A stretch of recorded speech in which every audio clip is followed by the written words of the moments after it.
Sorry. We'll go ahead and call to order a special meeting agenda for the November Victorian Village Commission. I'm going to say our next business meeting will be Wednesday, November 26th, 2025 at 12 noon, 111 North Front Street, second floor, room 205. I think we're going to talk about that date because it's the day before Thanksgiving, so we'll probably think about that a little bit coming after or at the end of the meeting. Our next hearing is going to be Wednesday, December 10th, 2025, and that's 4 p.m. And that's 111 North Front Street, second floor, room 204, which is this room here. So we're back in this room, which is awesome.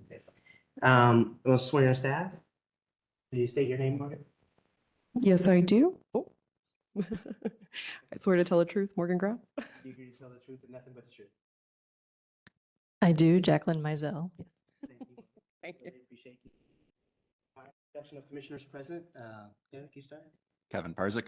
Reed Sprite. Tim Skinner. Sean Conyers.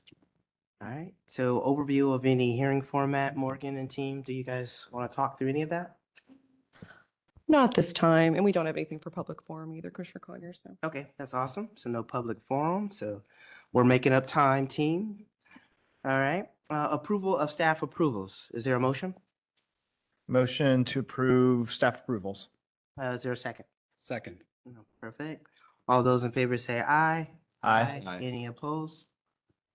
All right, motion passed. And then Morgan, we'll just kind of hang out for any abstentions, if, as you read them. Of course, staff approvals are on page 7. I'll read them out loud. COA 25-01036, 978 Hunter Avenue, 235 West Hubbard Avenue, 647 North High Street, COA 25, I forgot the COAs for those, I apologize, but COA 25-00957, 140 Buttles Avenue, COA 25-01050, 694 Neal Avenue, COA 25-01088, 958 Neal Avenue, COA 25-01140, 1146 Harrison Avenue, and COA 25-01178, 209 West 3rd Avenue. Thank you. Is there approval of the minutes from the last meeting, which I think was October 8th, 2025? Is there a motion? Motion to approve the minutes as submitted. Thank you. Is there a second? Second. All right.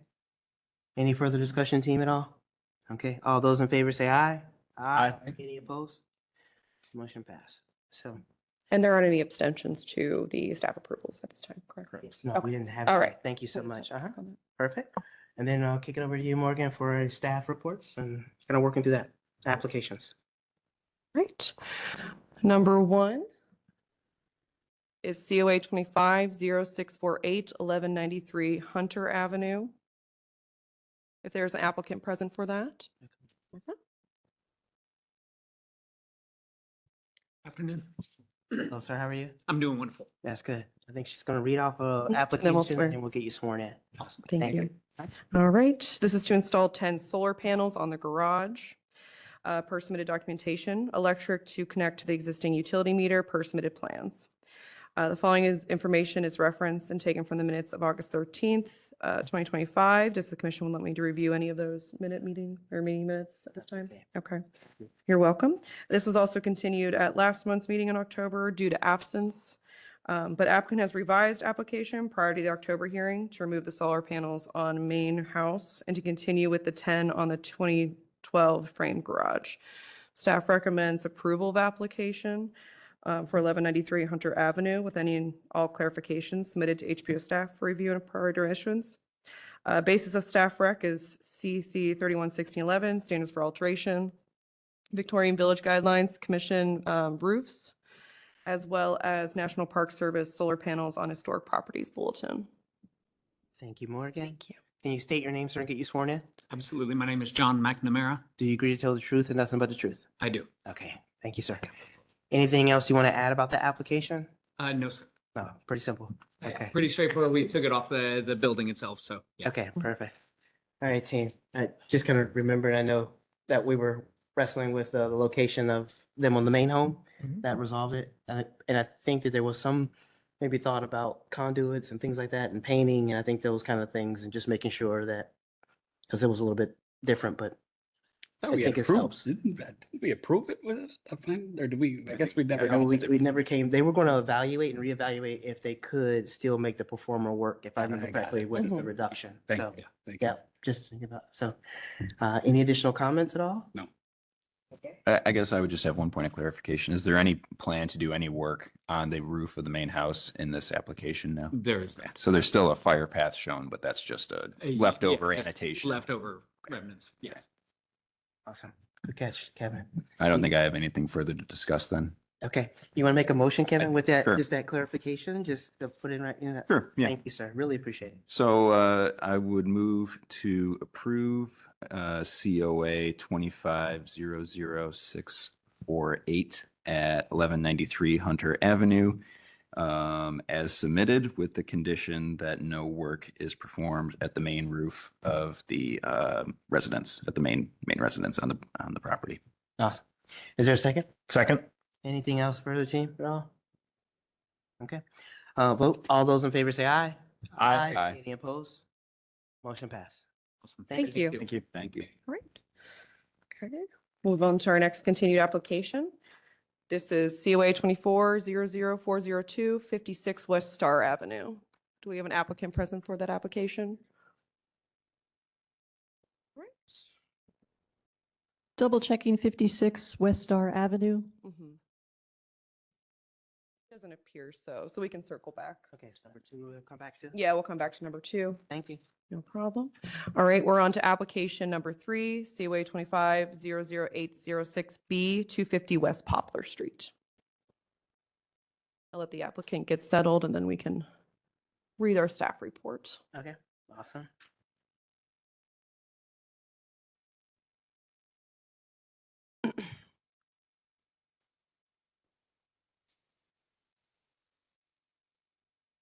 All right. Work description is to remove and replace remaining 16 windows and 3 entry doors with Marvin Ultimate wood interior, aluminum clad exterior, casement, and single hung windows per submitted documentation. The following is taken from October 8th. The application was split into 2 for A and B. A was approved for the 6 attic windows to be replaced since they were not existing in the property. B was continued to evaluate the existing windows further, as well as provide additional information on the door replacements. Applicant has revised that information for the doors and has included additional photos, as well as a clear indication on which ones are being replaced with the doors proposed. We also conducted a site visit on November 7th with Commissioner Parsick to evaluate the condition of the windows as well. And the applicant has included a letter with their materials. Our recommendation is for application to approve application for 250 West Poplar with any and all clarifications to be submitted to HPO staff prior to issuance of a certificate with the following conditions: to maintain and repair remaining historic windows on property, and to retain existing transom above existing doorway. Basis of staff rec is 3116 standards for alteration. And that is all from us. Thank you. Thank you. Can you state your name and get you sworn in? Yes, it's Brett Long. I'm the owner. Do you agree to tell the truth and nothing but the truth? I sure do. Okay, thank you, sir.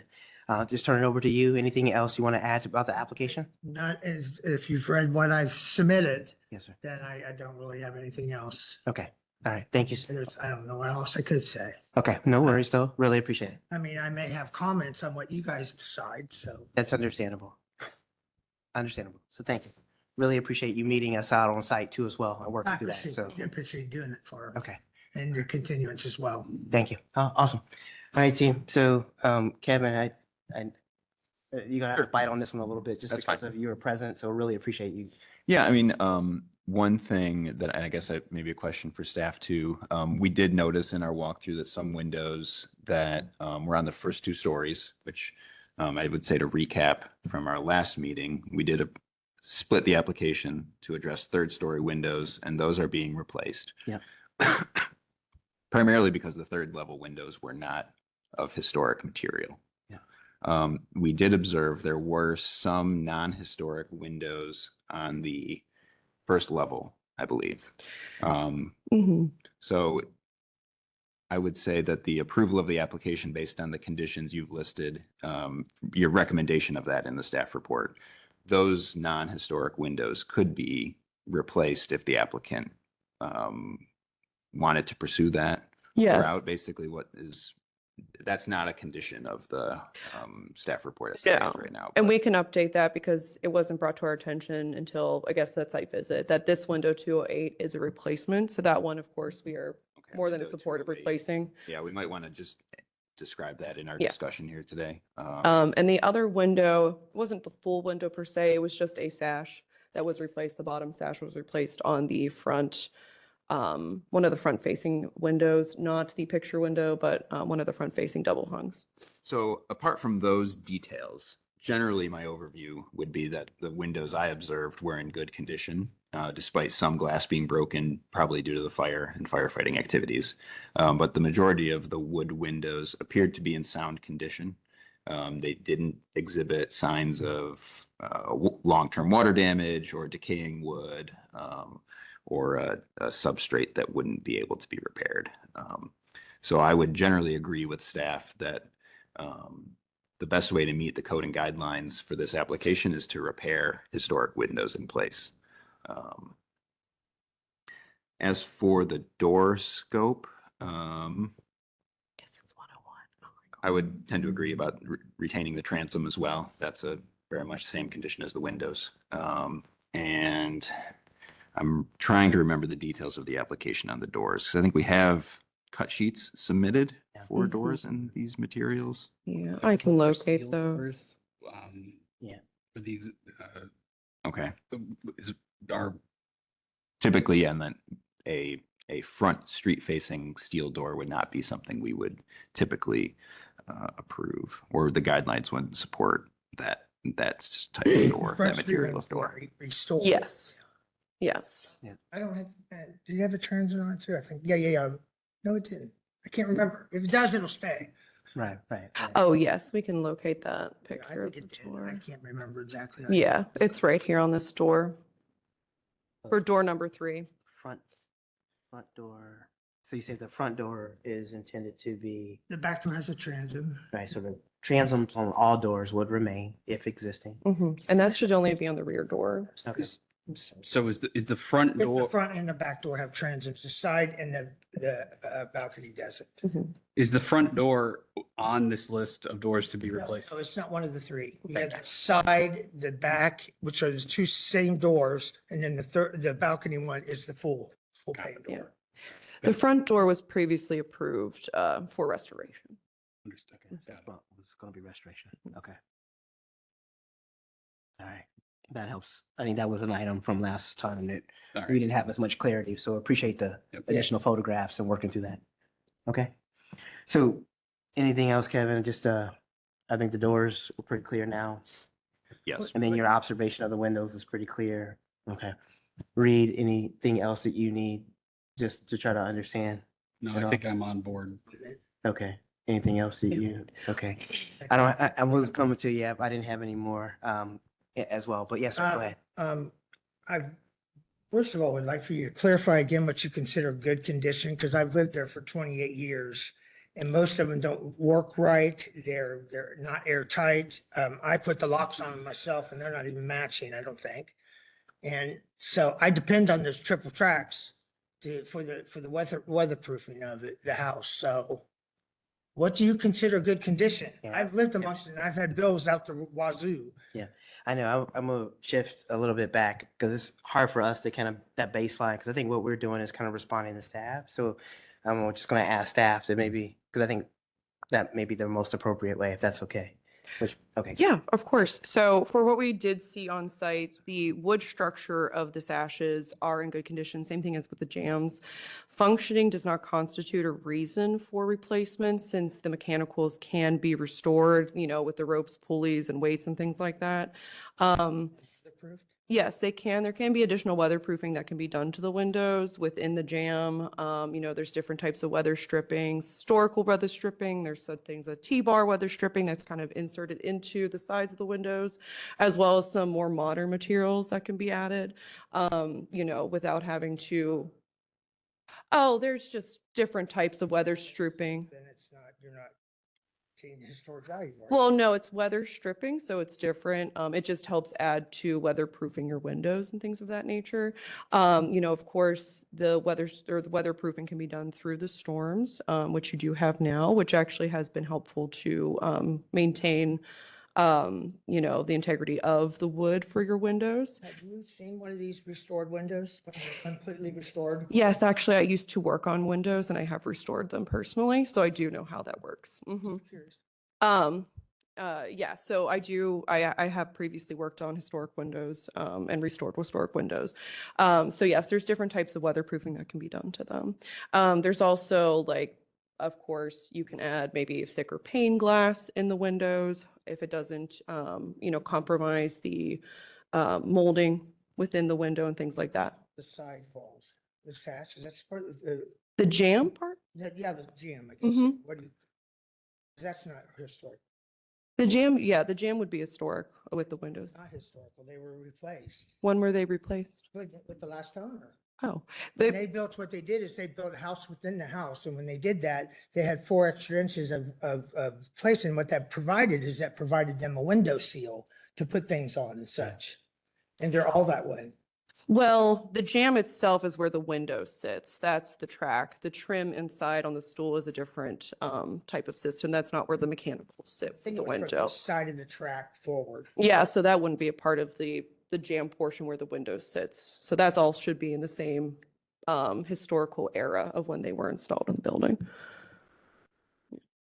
Does that help clarify some things from our end? My, just to- my whole that thing does about this goes well beyond the trees here. I'm looking at the big picture as well. For sure. I've been there for 28 years and I haven't even had a chance to get to the windows. There's that much to do in restoring these homes.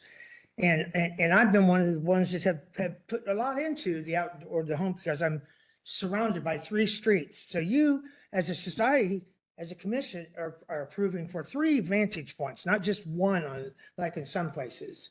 And so I have to make sure it looks great from all the way around, including my backyard, even in some respects. Yeah. My concern is greater than that. My concern is this house may never get another opportunity to put new windows in.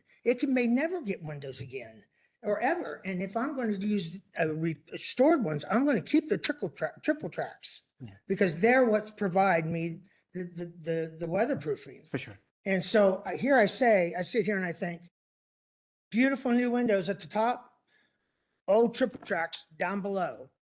In the front, especially, I mean, I would think at the very least you would approve the ones in the front.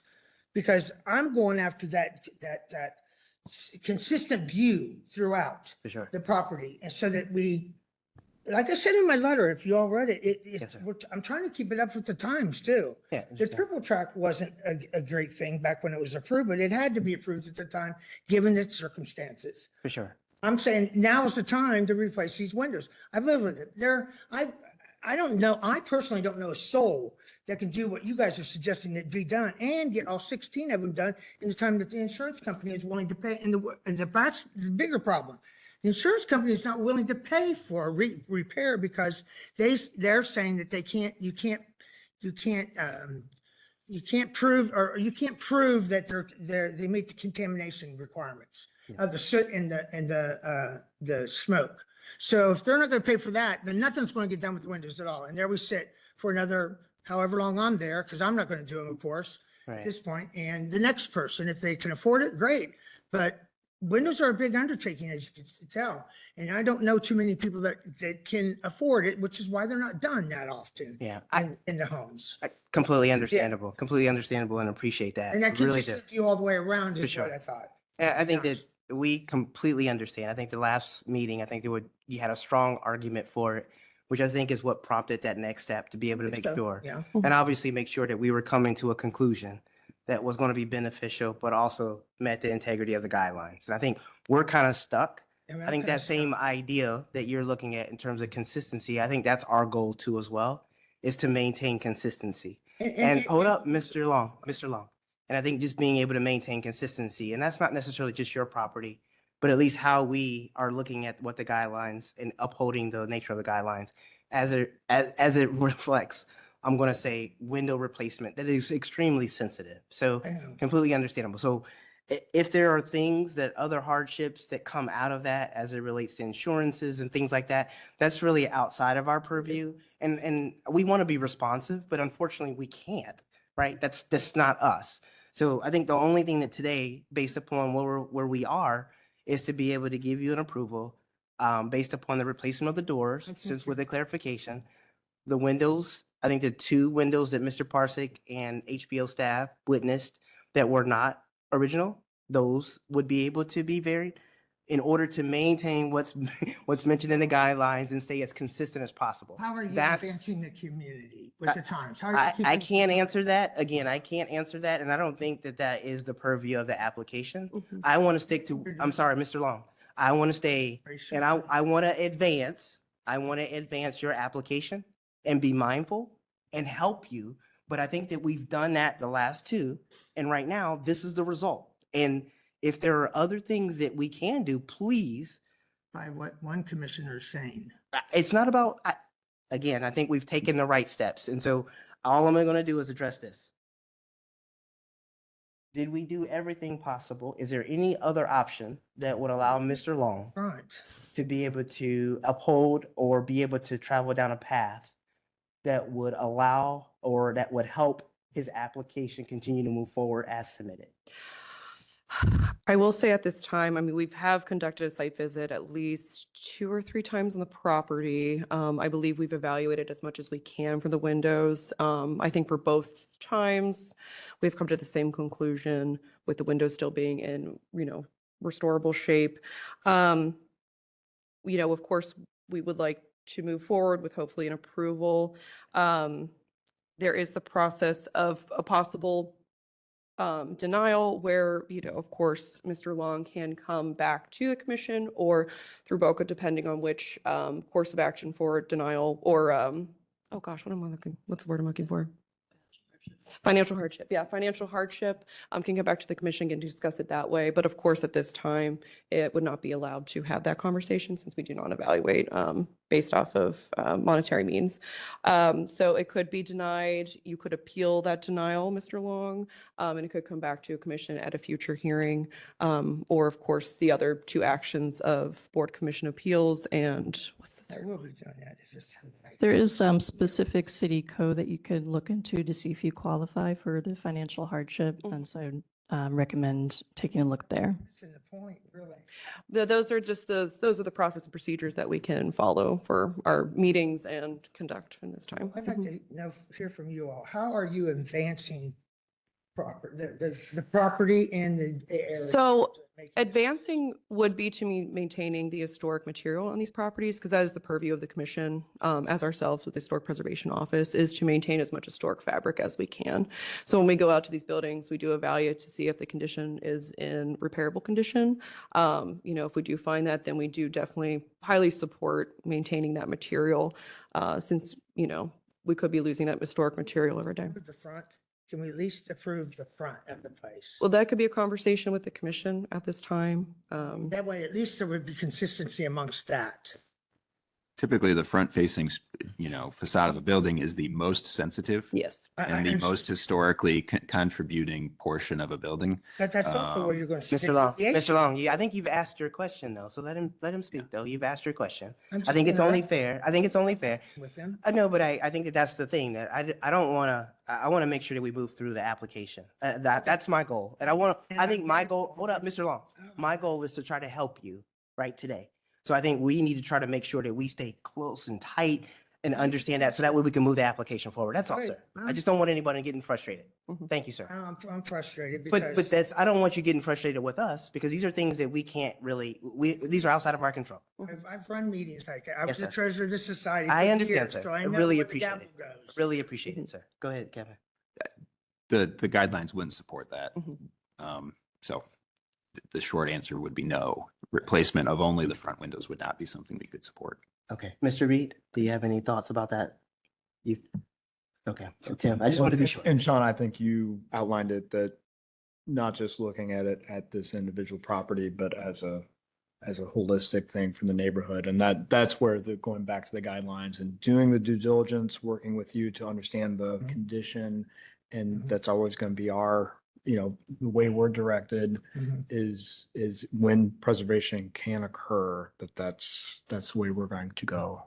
And I would say there's other applicants this calendar year who've wanted to replace historic wood windows, and we have not approved those. We've ruled consistently that historic wood windows ought to be repaired in place unless they're so far gone that they cannot be, rotting wood, water damage, actively making its way through the window.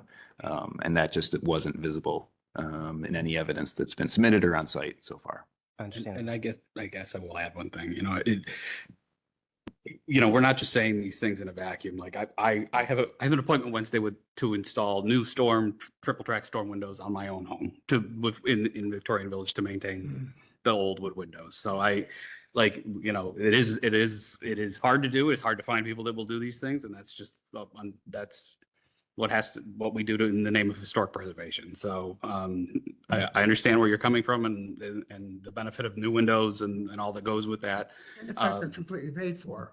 I understand that as well. That's not I think your duty is to the bigger picture though, too. I think that's been explained. Mhm. That can be done through a denial and appeal process, but not at this meeting at this time. Mhm. So I think, Mr. Long, we have two options. And I know that time is sensitive to you as well, right? So we have two options. So we can vote on the application as submitted with the replacement of the windows. And I already feel like I know where that's headed. And we don't want that, but that's not what we want, right? I think we're really trying to help you move forward, which would be the approval with the amended application. And I would say those are the two windows that would be replacement, the non-historic windows. What were those windows? It would be the smaller kitchen window in the rear, which I think is labeled 101 or 102. Yeah. And then the one in the front, not the main picture window, but to the right under the porch, that had a replacement sash for the bottom sash. Oh, it went off okay. Yeah, on the first floor. Yeah. And then I think with the clarification of the doors, which was a carryover from last time, I think you did a great job of being able to help clarify that. So I don't think there's any additional concerns about, right? So I don't think there's any additional concerns. Material on the doors, right? Right, I think the Yeah. material on the doors, I don't think team didn't have any issues. I think with your clarification about the front door being restored, I think that was the only thing that was a carryover. Okay, We're just confused where. yes, sir. Which- Yes, sir. Which stores went where? Understandable. No, we appreciate it. I didn't for sure. mind doing that at all. So You're welcome. are we amending the application based upon today's dialogue and voting accordingly so that way you can go ahead and move forward? Yeah. Are you sure? I'm not giving up my right to deny. No. And I think that's why we wanted to go ahead and hear you out. And that's why we gave you that opportunity. What'd you say? I just might be hearing two different things. Me too. Oh, I'm sorry. Go ahead. So one way we could approve it is Yeah. that we condition our approval on historic wood windows being restored in place. That's correct. However, if you are interested in appealing, We would be a approving decision, as is. we would be Yeah, I thought voting so. on You it. take the windows We down. would need to vote to Okay. deny the application is my understanding of the process, but maybe Morgan, you can help me with that. No, Okay. that's correct. Maybe I miswrote. I thought that's what I No, said. I'm That's okay. So we will always be voting in the affirmative. So it would be to vote as is for the replacement of the 16 windows. And that would be, vote to approve. And we would Commissioners would say aye roll call or would wait. likely and then- nay. Yeah, nay, yeah. Right. So that would be the process for that. So if you would like the commission to vote as is for the replacement of the 16 windows, we can continue that way, Mr. Long. With the modification for the two or? So yeah, so we could actually, this could be split today, Which she's doing which it. I'm realizing now, sorry, which I'm realizing now. Good, because Yeah. So it could be split for the 3 entry doors and the 2 replacement windows to be approved. That'd be great. And then split the or 14 windows for those to be, approved as submitted, to allow for that to be a denial for you if you would like, if I'm wording that correctly. If that's on the commission's same page as well. I think we're on the same page. If I might have misrepresented it, that's where my head was in terms of writing it down. But again, I think we want to make sure, yeah, obviously, I think you understand that process I of the understand denial fully. process. I And that's totally time, understand. right? And it felt like that's not where you wanted to head. But if that's what, It's exactly not where I wanted to head. Right. Because I don't think it's in best interest of the property or the neighborhood. that's understandable. So can you let us know what we should do today in terms of a motion? What would you like to see happen, sir? I would like approval of the replacement of all the windows. Yeah. That's what I would like. It's paid for, it's done, have a clear, consistent view from all vantage points. Understand? And, it just makes sense. It's been 28 years since anything's been done, or maybe close to 30 on the Right. windows. And that you guys approved, and it shouldn't have been back then probably. So that's a chance to correct that mistake and Different variables, a lot of different variables. Understandable, though. understand. Perhaps I get think the better I- question would yep. be that of the historic windows that are deemed that could be replaced, are you today willing to take that condition of replacing them restoring them, what's not your- replacing them, restoring them? Are you willing to take on that condition? If not, if you're not willing to do that today, then we will vote on those 16 as opposed to- accordingly. Mhm. I'm going to take whatever you approve, obviously, because they all, in my mind, they all need replaced. So, having lived there as long as I have, but, so I'm going to, yes, I would like to accept the modification to if I'm saying it right. No, you're taking it out of the 14, out of the 16, adding it to the doors. Vote, Yes, putting it, right? yes. And then the leftover 14 It'd windows be a separate vote. would be a separate vote, which Okay. would you like to pursue it as is for replacement for the commission to vote on that? 14, because then it's clear, it's cut, it's concise, and if I do deny, I can deny on just those 14, then it. Okay, all right. Okay, All right. I think that's clear then. That is clear. Thank All you, right. Mr. Long. I got one other question, it's probably for Morgan. Mhm. What establishes that if the windows have triple tracks on it with the board across it, whatever, that the commission approved at one point in time, doesn't that establish the exterior of the home if they're left? What separates the exterior from the interior, and what do people have right to fix? So I think we had this discussion on site, and it's what is visible from the exterior. So even though there are the triple tracks on the house, you can still see the windows from the exterior of the home. So that would not be a review that would not be an interior situation, of course. If the floors are being replaced on the inside of your home, that's outside of our purview. Since the windows are still visible from the exterior, that is something that is still within our purview on a building. I think it's questionable that they're seeing that well, but you can't even see anything during the day. Yeah, Inside. but typically windows are part of our purview because they are part of the exterior portion of the home.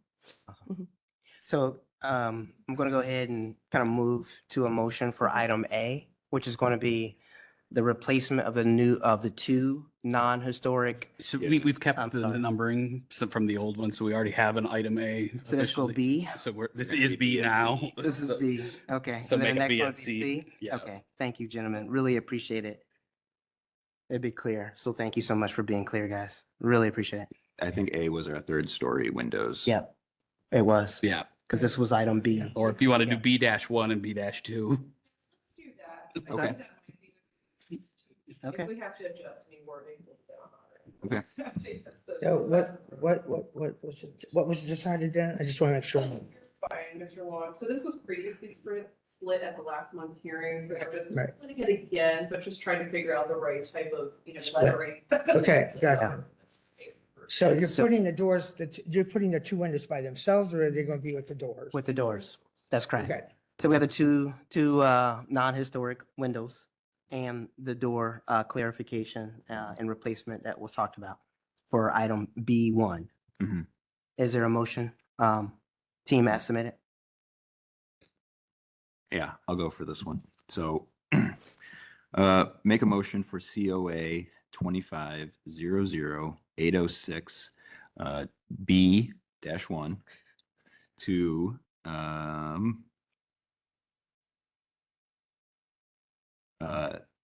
remove and replace side and back doors with the submitted product and to replace 2 non-historic wood windows with new replacement windows from the approved Victorian Village Guideline window list. Perfect. And then Morgan, you have an understanding of which 2 windows, Yes. right? I think it was like 208 and 101. Yeah, but- we'll identify those, but, Okay, yeah, Okay. so we know which ones are being referred to at this time. okay, that's And perfect. Mhm. Is there a second team? Oh, Yeah, and the third condition to this motion would be that transoms will be remaining, or repaired in place. awesome. Is there a second? Second. Perfect. Any further discussion? Morgan, you have everything you need? Yeah. Okay. We do, thank you. All those in favor say aye. Any opposed? Okay, so item B1 is approved. So now we have item B2, which will be for, I'm going to say the replacement of the remaining 14. Oh, you're keeping that as part. I got you. That is, okay, are we on? Okay, I just wanted to be sure we're on the same page. Okay, I just wanted to be sure. The 14 historic windows Sure. to be replaced. Is there a motion? I'll do this one again. Thank you, sir. So for COA 25-00806B-2, remove and replace 14 historic wood windows as submitted. Perfect. Is there a second? Second. Any further discussion at all? Yeah. No. Yeah. One more thing. No. But I can't. Go ahead. Morgan, you have everything that you need, right? Mhm. Okay. All those in favor say aye. All those in denial or opposed, say aye. Aye. So, What do I Motion do? denied. What do I do if the insurance company just says flat out they have to go? I'm gonna have to turn it over. to Yes, so, Morgan. yeah, so what we'll do, Mr. Long, is we'll send you the appeal documentation, your denial letter, which will have information about appealing in that process. And then you remain in contact with us of what you need to submit, when it needs to be submitted and all that, and what step you want to take, because there's 3 options for you, and we can talk about that after. I understand where you guys are coming from. Like I said in my letter, I appointed you guys when I was treasurer Yes, for sir. part of the process. I understand Yes, sir. that, and my goal has always been to maintain the historic home in the neighborhood, as I have with the one across the street that I also, it doesn't show that I own, but it partially own. Yes, sir. Yes, sir. So, and Yes, that sir. was an abandoned property at the time, and many things got approved on it that shouldn't have probably, but it had to be done. So I just thought that maybe, we'd be able to see a brighter future here for the place than it is, Right. because I'm not going to do any of the windows at this point. Yeah. Except the Yeah. ones that are approved. Mhm. And the house will remain the same, and I'm not planning on leaving anything. So when I do leave, hopefully there'll be someone that comes in and has presented with the same opportunity or has the money to do it on their own, because they need done. I live with it. I feel that. And we'll, again, this, And the triple trucks are staying along with the boards. Mhm. So if that's what you want us to look at and everyone to look at, then fine. but we'll send you that information, Mr. Long, and then we'll be in communication from there of your next steps, of Okay. course, okay? Sounds good. Thank you very much. I really appreciate it. Thank you. Yes, thank you. Appreciate you guys. Yes, sir. And thanks for coming Likewise. out again. Likewise. All right. We're on to our next continued application. This is COA 25-00528, 2832 Buttles Avenue.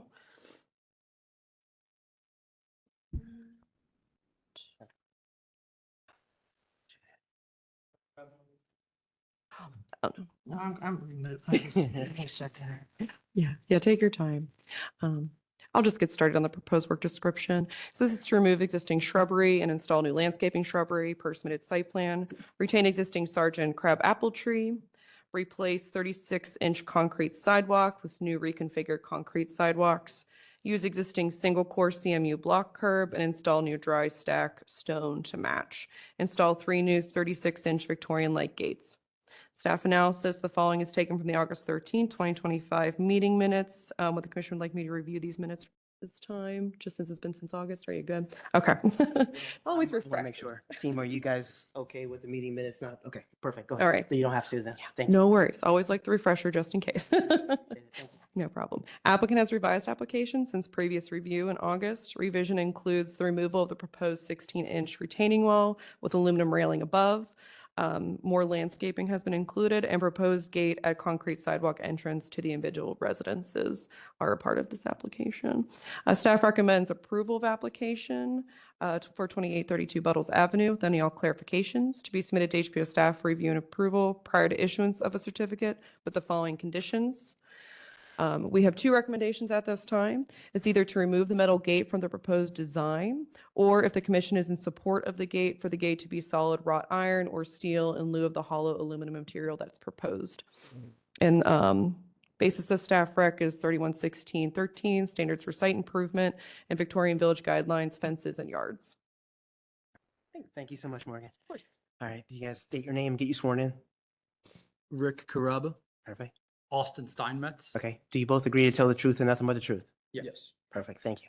I turn it over to you guys. I know we've had some great dialogue over the last couple months and such. So just kind of give us a kind of an understanding maybe of maybe what has changed and focus in on those items if possible and how we can help. Yeah. Okay. So that's when Rick brought myself in. So I'm Austin Steinmetz. I'm with Marquette Drafting. And they brought me in to kind of help them out with this project and helping in the design to, one, get their vision to completion, as well as helping to maintain the historical society and everything else in the district. So I went out, did a site visit, also looked at what they originally had, 4 drawings, 4 plans. There were some things that were not quite accurate with what was existing there. So for one thing, I tried to give them a very, very accurate drawing to start out with to present to you guys to show what's existing there and what the final product is to be. Yeah. One is I also did a site visit. So on this page right now, the curb that's shown in the picture, that is the existing curb for the neighbor. And that is exactly what we want to emulate to bring that curb complete and make it continuous all the way across. So there's no change in that. The entire street looks the same and so forth. Also, one of their bigger concerns as well was keeping more or less, for lack of a better term, unwanted visitors out of the front yard area and off of the front steps. By doing so, we want to use some of that landscaping to make more of a natural barrier there. But of course, still putting a manual gate fence there as well to keep that separation. As far as for the gate to be used, we are fine with going full wrought iron with that gate, not using hollow aluminum. That's something we're more than happy to do. And yeah, I mean, from there, really the upper roof area for the rooftop patio, That's not a part of this application. Part of this Yes, application. it'll be the Okay. next one. Okay. Yeah. Just before you continue. Thank you. No, that's good. We changed the gate orientation as well. Basically just the, the previous drawings that we had and the feedback that you guys had given us last time, just went line by line, addressed each thing. And yeah. Yeah. Okay. Gate is concealed on the steps. Awesome. Okay. Thank you, guys. Really appreciate it. I'm sure that if we have some questions, we'll circle back to you if that's okay. Okay. Team, just any thoughts? I know I just kind of thinking about remembering just a lot of the dialogue related to, a landscape barrier to try to offer that off of the alley and some of the challenges there. And then I think trying to help an understanding of the curbing and how maybe the swing of the gate start to impact things we're not jiving. But the hope is that maybe we have the information that we need to try to help. Any thoughts or questions or? The wall curbing image there, can you clarify where that exists? That exists to the, So that is going to be to towards the south of that drawing there. okay, So where the drawing cuts off there, so the 3 units that we show all have that on it currently. So we're wanting to get rid of that and go back to the one that I showed the example of, which is actually the neighbor property there where it changes over. okay. So I think we were looking at the inconsistency Yeah. prior, and then now I think the application is getting more in balance Yes. consistently across the facade, right? So does that, Okay. does the lower block piece, and is that actually block or is that? It's actually a 8x16 CMU block they Okay. have there. Okay.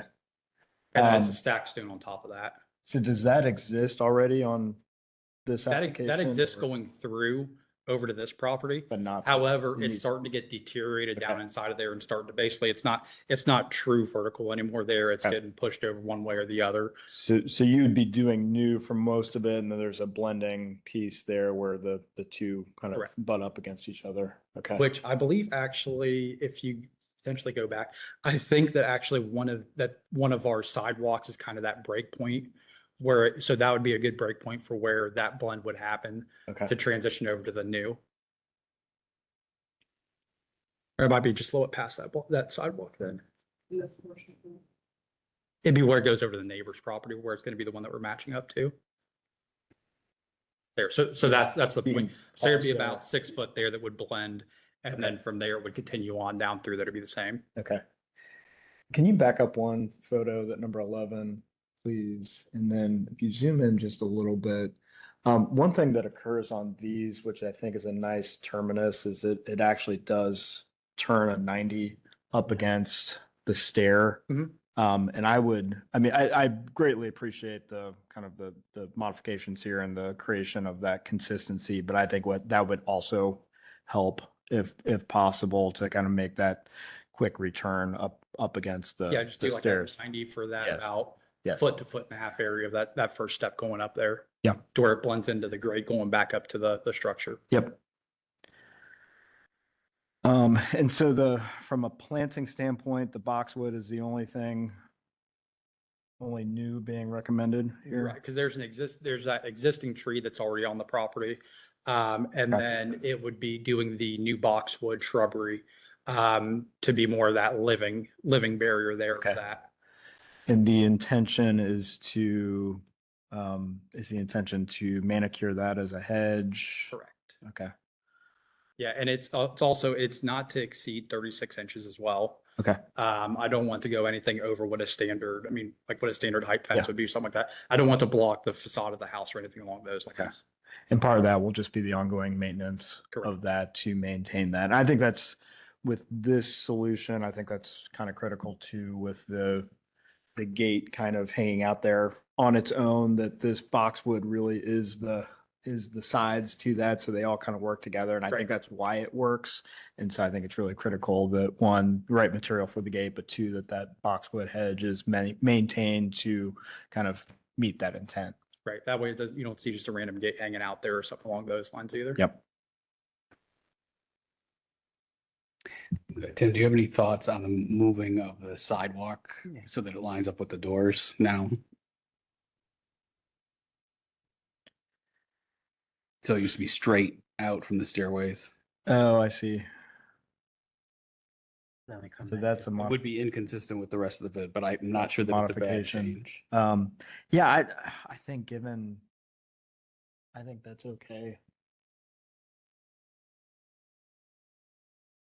Again, I think trying to find that right balance of consistency, enough consistency, but functional that you guys are trying to create with security. I'm okay with that.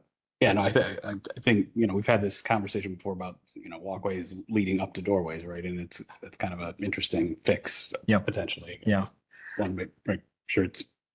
I suspect that you may, from a planting standpoint, it may be a little bit more complex than just the grass and the boxwood. I think maintenance around the crabapple might be challenging. And you have these little bit of leftover areas. I see the boxwoods are kind of aligning with the ends of the porches, not the end of the stair, which I think is okay. I have a feeling there might be a little bit more there that you may end up wanting to fill in with additional plant material as opposed to just lawn. I don't know that we need to dictate that needs to happen, but if it does, just follow up to the application with either an amendment or an additional application with that intent. So one thing I would ask is, it was brought up by staff, I think, is with the way it's been arranged now, is the gate really necessary then at this point, right? Do the way you've arranged the boxwoods, will it achieve what you're looking to have it achieve in terms of keeping kind of folks from kind of casually hanging out at that point. I mean, the big concern was I bought this little free library and I filled it with books and I kept filling it with books. And then I realized everyone was taking my books and then I'd walk down High Street and all the homeless people would have my books. And so I think we still need a gate to have the little free library again. Okay. Yeah. And we did have some individuals hanging up on our. And yeah, they had a little cooler and then we got guests and things there, but yeah. And, yeah. Okay. I mean, you guys said you were okay with wrought iron as an alternative, so. Right. So it seems like on this application, the wrought iron, it seems like we got enough clarification on everything as far as the transition of the wall and the intent of the wall. Tim, I keep wrestling with this, with the amount of new concrete that's in front of the home. And it feels like, there's gonna be a stark contrast of how bright and brilliant the concrete will be. And so I just don't know if there's maybe the idea of looking at a different finish on the concrete that would help blend. And, again, I think you've gone through all this effort of trying to mitigate and blend, and then all of a sudden we're going to have this bright concrete that's there. So you want to talk through that a little bit? Yeah, and good catch, Sean. That is something that we have been encouraging, if not putting into the motions here recently, is particularly with the location of new concrete, particularly up against the stone material, particularly up against older homes. If the finish of that concrete, there's a process sometimes it's called a buff wash. I was actually going to present that. A as an idea to try micro etch is another way that there's a little bit of a premium cost, but it does a lot to kind of calm down the intensity, the new intensity. And I think you'll be pleased with the way it looks. It looks so much more finished and kind of helps to blend it in quicker. So if you guys are willing to look at that, I think that would be a nice I'm sure you guys will be okay. addition. Because if I'm correct, the buff wash you're talking about, basically it's where they're going in and when they finish, they expose that aggregate a little bit more and makes it look just a little bit. It's a really fine exposure. It's not your old school exposure. It's a very, very fine. That's why they call it a micro etch. And there's a couple different levels of that, which you can have some range there, but it does a lot. Right. Okay. Awesome. So seems like that's probably the only that I think was some of the clarification. So is there a motion accordingly for this application? Before we continue motioning, no worries at all, commissioners. I just wanted to double check for the gate. Of course, wrought iron, is the commission fine with the style? I mean, that's something we typically see. I was going to recommend sending to staff for final. Right. Yeah. That is I think we should, from that perspective. Yes. And get into it. Yeah, and just make sure that it's current. Okay. Okay. All right. I'm good with doing this one unless you want to. I was ready to go for it. Okay. Go for for it. it. Have at it. Thank you. Motion on COA 2500528, 28 to 32 Buttles Ave, to approve the application as submitted with the following clarifications. Number one, the gates shall be made of wrought iron with a design to be submitted and approved by staff prior to issuance of a COA. That the concrete or the new blocks made of concrete to be of a buff wash finish. That the item 3, that the new CMU block and curbing detail have 90-degree returns at the stairway or at the entrance stairs consistent with the other existing units. And I think that was all of them. Did I get all of them? Can I throw in with the CMU, that the finish of the CMU, I don't know if they show the photo, but just that it's clear that the finish of that matches Existing. For those materials to be submitted to. Yeah, I was going to, okay. And just make sure that, and fourth condition is that all material specifications for the CMUs and the topping and then the finished courses be submitted to staff prior to the issuance of the COA. Awesome. I will second. You second? Any further discussion at all, team? Okay. All those in favor say aye. Aye. Any opposed? Motion passed. Thank you. All right. And the applicants are for the next application as well, so they will remain seated and are sworn in. This is just for 28 Buttles specifically, COA 2500778. This is to create a third floor exterior patio per submitted documentation. Add new 36-inch matte black Victorian like guardrail behind existing parapet wall per submitted documentation. Patio flooring to be new tile tech paver deck over existing EPDM. Create a doghouse for new stairs to measure approximately 9 feet tall with new clapboard wood siding, 5-inch exposure to be painted antique white, and shingle color to match the existing roof finish. Access door to be a full light wood window or wood door to be painted white to match the existing trim. We've included the minutes from the previous August 13th hearing. Would the commission like me to read those off at this time for this? All right. Staff recommends continuing application for 28 Buttles Avenue to allow applicant time to reach out to Department of Building and Zoning to ensure that a flat roof hatch door would be supportive from the building code, which was previously asked for at the August 13th hearing to see if that was possibility for this. Basis of staff rec is 311611, standards for alteration, and 3116, standards for site improvements. Thanks, gentlemen. I'll turn it back over to you guys for the next application. Any additional thoughts? So I'll just kind of go over my design thought with some of the materials I was picking, everything for this as well, and to touch base a little bit on as far as like building and zoning goes for the codes for what we want to do up there. So one for materials I picked, for instance, the antique white paint, I did go through Sherwin-Williams, check paint colors, see what the existing brick on the exterior of the structure was like and what our closest match of that color would be to it. Because I didn't want a real dark gray that pops up from the top of the roof or something like that. It's going to really stand out. So that was the reason for picking that color for the finish up there. The slate colored tile tech pavers. I know that in the zoning code for those rooftops, you do want to keep them a dark color. You don't want a bright color or anything along those lines up there. So I want to stick with those as well as we have used that system for a lot of these kinds of roofs before, because it gives us about the most minimal amount of chance of there actually ever being like penetrations in that roof with those pedestals that they use for those tile tech pavers. From the building code standpoint as well, from what I'm seeing, height restrictions were still okay on that.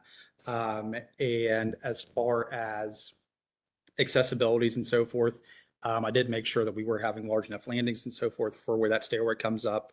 I haven't found anything that says that from like life and safety standpoint that we can't have that doghouse coming up there for access to that rooftop, as long as we're maintaining our barrier around there and as long as our barrier also is adhering to the pound feet that it takes to actually push that barrier over as well.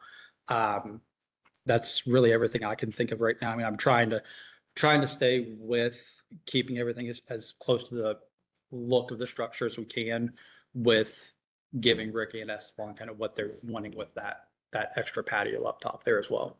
Okay, awesome. Thank you. Anything else? Just shift over to comments. Okay, just want to be sure. Awesome. Well, I guess I wanted to understand staff's report a little bit, because it sounds like maybe you're pursuing feedback from building and zoning about what's proposed here. But Morgan, maybe is the staff report insinuating that something smaller could be reviewed or pursued with the building department to see if that's acceptable? It sounded like you were interested in maybe like a roof hatch. Yes, so at the hearing in August, the commission did ask, not all the commissioners, or the commissioner stated that they weren't all supportive of the doghouse and encouraged to reach out to the department to see if a flat hatch door would be supportive, and we would agree with that if that could be a possibility. So from this feedback and from what the commissioner said that meeting, we would encourage to pursue that. Since we would agree, we would not be supportive of the doghouse for this location as well. So that would be Okay. where we're coming from on that. Do you guys get that? Or can we just, I guess, hear like, split actually, some were in support and then someone suggested the hatch and then they said, well, we can't get into that because that's not we can't, you guys got to go reach out to the building department. No, that would have been the applicant to reach out for the building department. Correct. Yeah. Oh, okay. Oh, sorry. The doghouse, the others were like, well, reach out to the building. Yeah, it said not all commissioners were supportive of the doghouse at the time.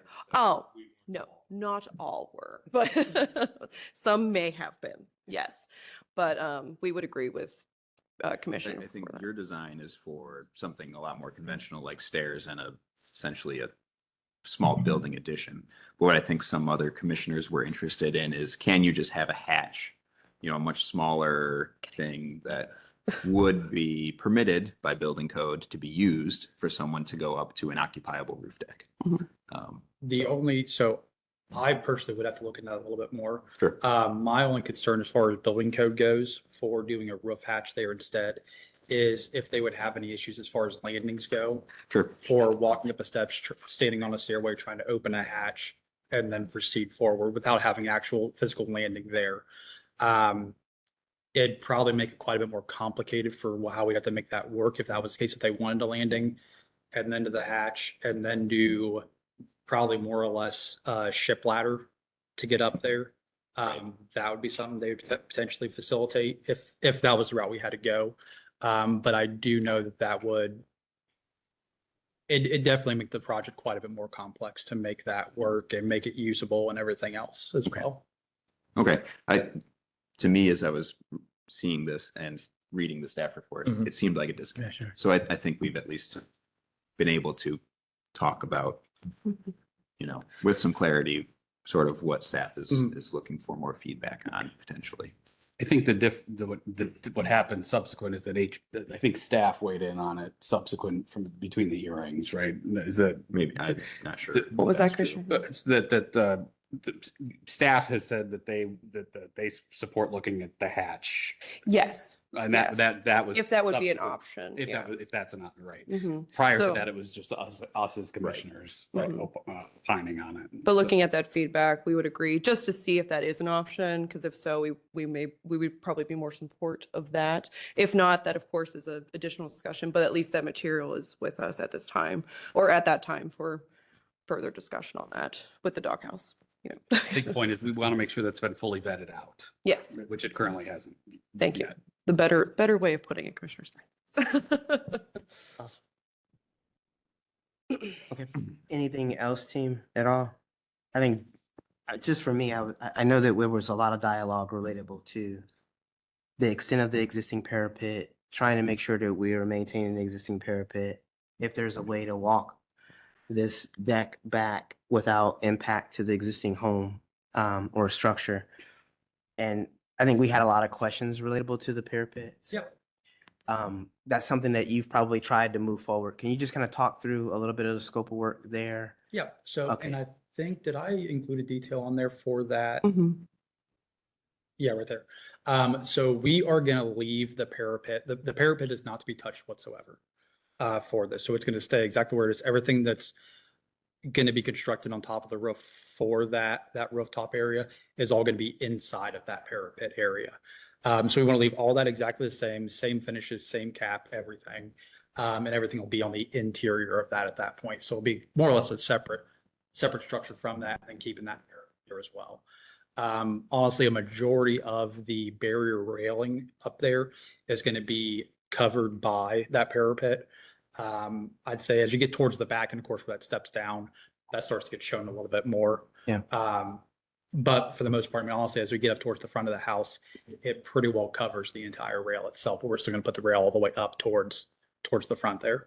Okay. So detail 2, when it talks about new parapet line Yep. and kind of pointing, are you building a new parapet? No, so I'm sorry.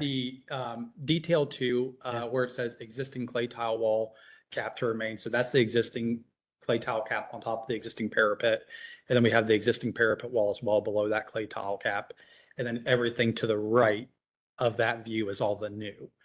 So that parapet wall is existing that's up there on the structure currently. Okay. We're not going to touch that. Everything's going to be put on the interior of that parapet. Okay. Yeah, I must be looking at an older drawing when I was kind of going through some of the older drawings. Oh, yeah, Okay. we do have the previous materials included as well in this. That's helpful then. And the other detail 3 you see there that has no parapet, that's the very back of the Back side. structure. Yeah. Okay. Okay. So, just from you know, the way the building is going to, in theory, function from a building envelope, and so that, you know, one of our charges is to make sure that an alteration isn't going to destroy a building, a historic building due to issues with water, right? Or at least the extent that we can, review that here. And looking at the drainage detail you have at the gutter, it makes sense that you're just putting pedestal pavers above the roof membrane. Water gets through the pavers, goes down to the gutter, right? But that, strip of, space is going to be sort of open, correct? Correct. So that water flows through and goes. Is there any Yeah. concern about that degree of openness and what could get in there in terms of birds, nesting, even being visible to people down below or to neighbors about, being able to see into the sort of guts of that pedestal system? Would there be any trim or something proposed to close any of that off? So that's a valid point to bring up. With that being said, if we were to say close that off with any kind of a trim, my big worry would be. And the water granted, can't get out. I know it's in the city. Right. But potentially getting any kind of leaves or debris built up inside there to where then the water's not going to be able to escape back out. Okay. I know you want to keep the birds out of there as well and so forth from potentially getting in there. That could be a possibility with that opening. I think it might actually only be, I'd have to scale it just to double check. But I want to say that opening is maybe an inch and a half at the end of it. Is the paver system intended to follow the slope of the roof, or is No, it so intended the to be paver perfectly system will flat? stay flat all the way across. So if the gutter is at the low point, so the roof drains, Right. the height of that paver system is going to essentially be the tallest At that down lower at the end low there. point, Yep, right? correct. Okay. So that, the detail 2 that shows the same gap as detail 3, probably in reality, by the time you account for roof slopes, the height of the pedestal pavers would be actually quite taller at one end versus the other. And it's not going to be anything to where it's like, we've got a 1.5 foot gap or even a foot gap. I don't even see you being over, like I said, I think it's realistically the end gap, and I can verify that as well. I think it might be worth having a little bit more precision about that. Our existing slope on that roof right now is probably an 8 to 12, since it is a flat roof up there currently. Okay. So as we go back, I mean, I have to do math. I need to get the calculator, do the math for what Sure, that total right. run is there and everything. But I do believe it should only be maybe that 1.5 to 2 inches. And I think I would just want to make sure that that system is not really visible Right. to folks when they're seeing this. So, And there could very easily be a compromise where there is a bit of a trim or fascia piece there, but still the right amount of opening down below. and I guess also to me, it's always been tough to think about this parapet remaining as is. That's correct. Which is the low point down by the gutter. Then we've got pavers, and are the pavers going to start to get taller than the parapet? I would recommend you study that a bit more, just so we have clarity on that, and so that you have clarity on what it's going to really look like once the details get worked out. And I think part of the solution that at least should be evaluated is how far out this new system, does it come that close to the parapet, or do we need to pull it back? That's true. The other way away? to solve I know it you're is to- starting to lose some of that usable space. So I'm certainly empathetic to that, but I think there may be some need to kind of pull things back just a little bit to kind of mitigate some of those sight lines and that relationship to the parapet. Can I ask, so with pulling it back away from the parapet, I think mainly so the is it gutter. mostly if we- sight lines? Worried about like being able to see that railing and so forth up there? Yeah. So more so just a concern. I just want to verify if it was that or if it was concern of like potentially causing issues with the existing parapet. I would say it's both for me, Mhm. but yeah. We would agree. You were going to say something more? Oh, I would agree with that it would, It's a both sorry, and. not to interject, No, no, for sure. but yes, that would be a concern of ours as well, of it being so close to the parapet, of possibly causing issues for installation if it was that close. So pulling it back, but it would help with sightline as well. So. Well, they speak with, he's from the building department, he got something else, but you can't have a hatch if it's a non-usable space such as a service. If it's going to be a usable space like a patio, you need to have correct means of egress, and that's why we did the door. So if we weren't going to use it as a patio, then yeah, you could have a hatch, but then we wouldn't be doing guardrails or anything like that, right? We would just have a hatch. Okay. Well, let's be clear about what type of hatch. I'm not talking like a roof hatch or the standard roof hatch. There are hatches that are designed for regular stairway type use for patios and things that are full on like the size of this table type hatches. So just make sure that we're clear about that. I have hydraulics, something Yes, that keeps them. exactly. so They're like you're they're not like struggling the to- standard Yeah. like ship's ladder type stairway for maintenance type purposes. These are What you're thinking is basically kind of like a larger opening skylight. yes, How I would that is explain it. correct. Yeah. And that's like I said, that's something I'm more than happy to research it further and speak with the building department. My biggest concern with them is just from the code standpoint, as far as being able to go up there, opening a hatch, Right. and them saying, well, you can't stand on a stair and open a door at the same time. Right. I mean, the idea is the whole point is that they're designed to be at the tops of Right. stairs. So like otherwise they probably wouldn't have much of a use case. Right. So they exist for a reason that tend to not be at the tops of landings, but just make sure we do the homework, right? That's all I'm saying. So. And I don't want to speak for everybody, but I think we are,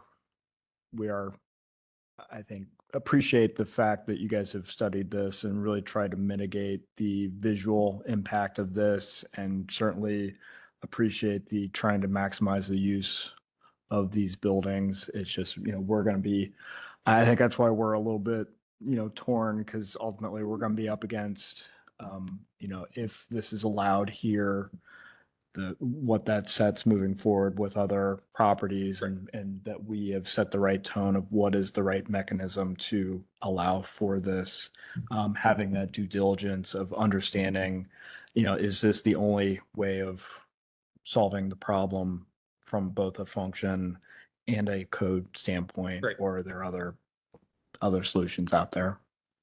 And the last piece I was going to add in terms of, we've had that you guys had previously provided sightline studies as this evolves, we're going to need those updated for whatever if the doghouse is to go forward, we need to see what that's going to look like from all angles to make sure that we understand what we're getting here. So we've got it from one angle at the moment on the latest drawings, but we'll need that from all angles. Gotcha. No, I can do that, because I actually, at first I thought I might have just, the reason I put that one, because I figured, of course, the most important one was going to be that front street view and everything, to make sure it It's wasn't. also the one that makes it look the best, Right. but so we want Most the back one. You think you have everything now, just from a standpoint of feedback and next steps on this one?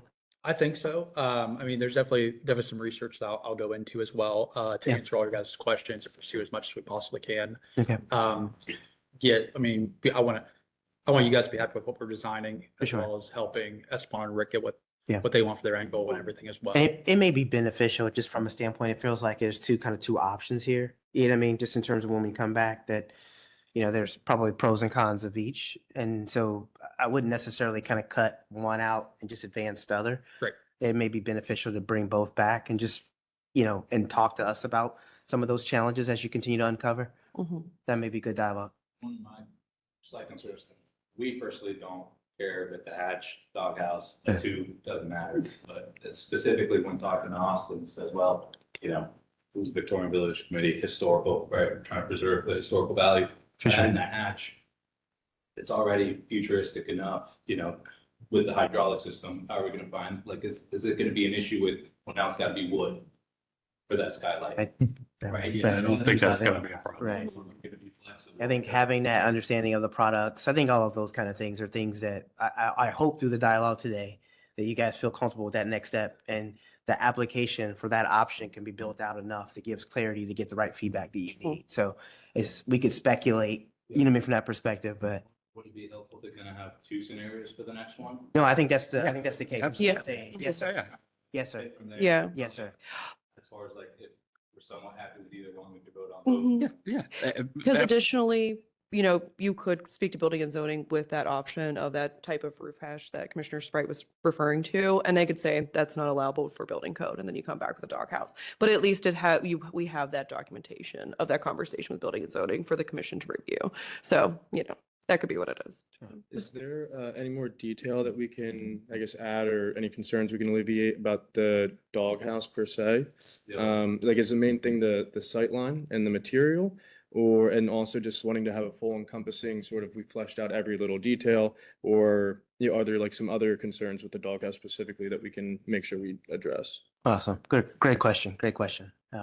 Team, is anything, I think as far as clarity of, I'm going to say the horizontal surface of the proposed paver as it relates to the roof. I think it's kind of what I heard. What that does in terms of the overall height, and then how do you address the fascia, the open end of it. I think being able to really kind of understand and give yourself like some space between the existing parapet and the start of the rail, because that's going to help us with sight lines. But I think the most is kind of the maintaining the integrity of the existing structure. So, how can we get to that TPO that probably turns onto the backside of the parapet, that maintenance depth, those kinds of things. I think that the team's interested. If there are other roof penetrations that we haven't talked about or that you guys haven't haven't documented, I think those things are important.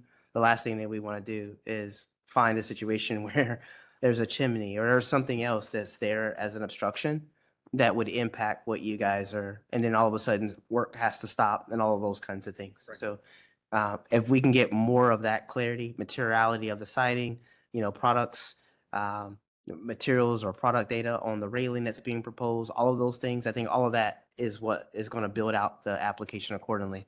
And I'm just going to look to the team and just say, is there anything else besides the sightline studies that the team has mentioned?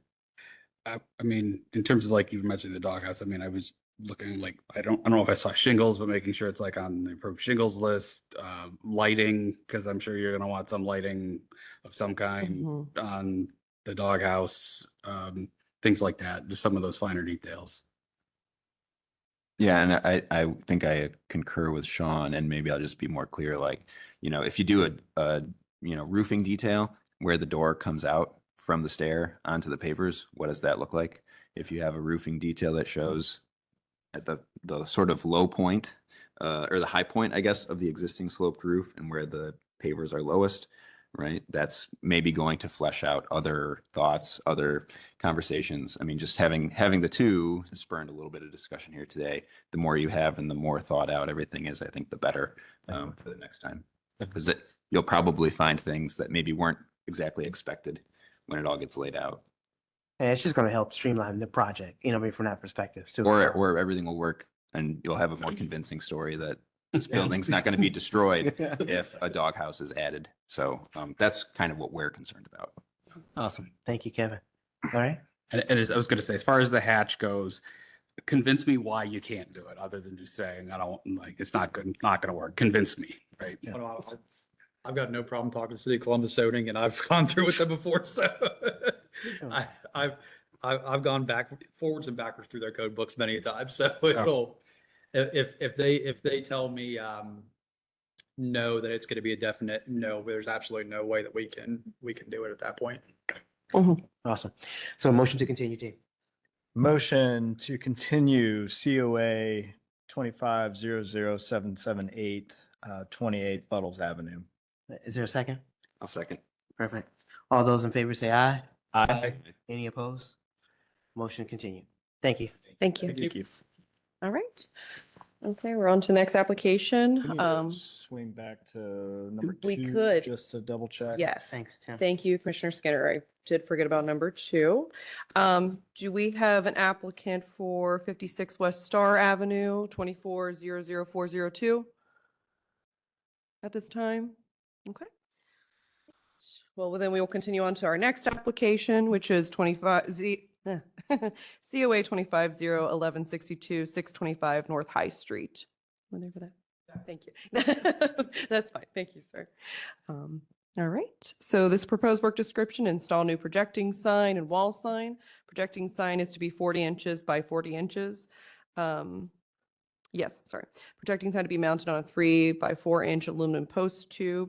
Sign to be 30 inches deep, LED illuminated cabinet with coped Columbus Welcome Center logo, illuminated 1/2 inch push through acrylic back vinyl surface letters, show light and create a halo effect on painted white aluminum cope face.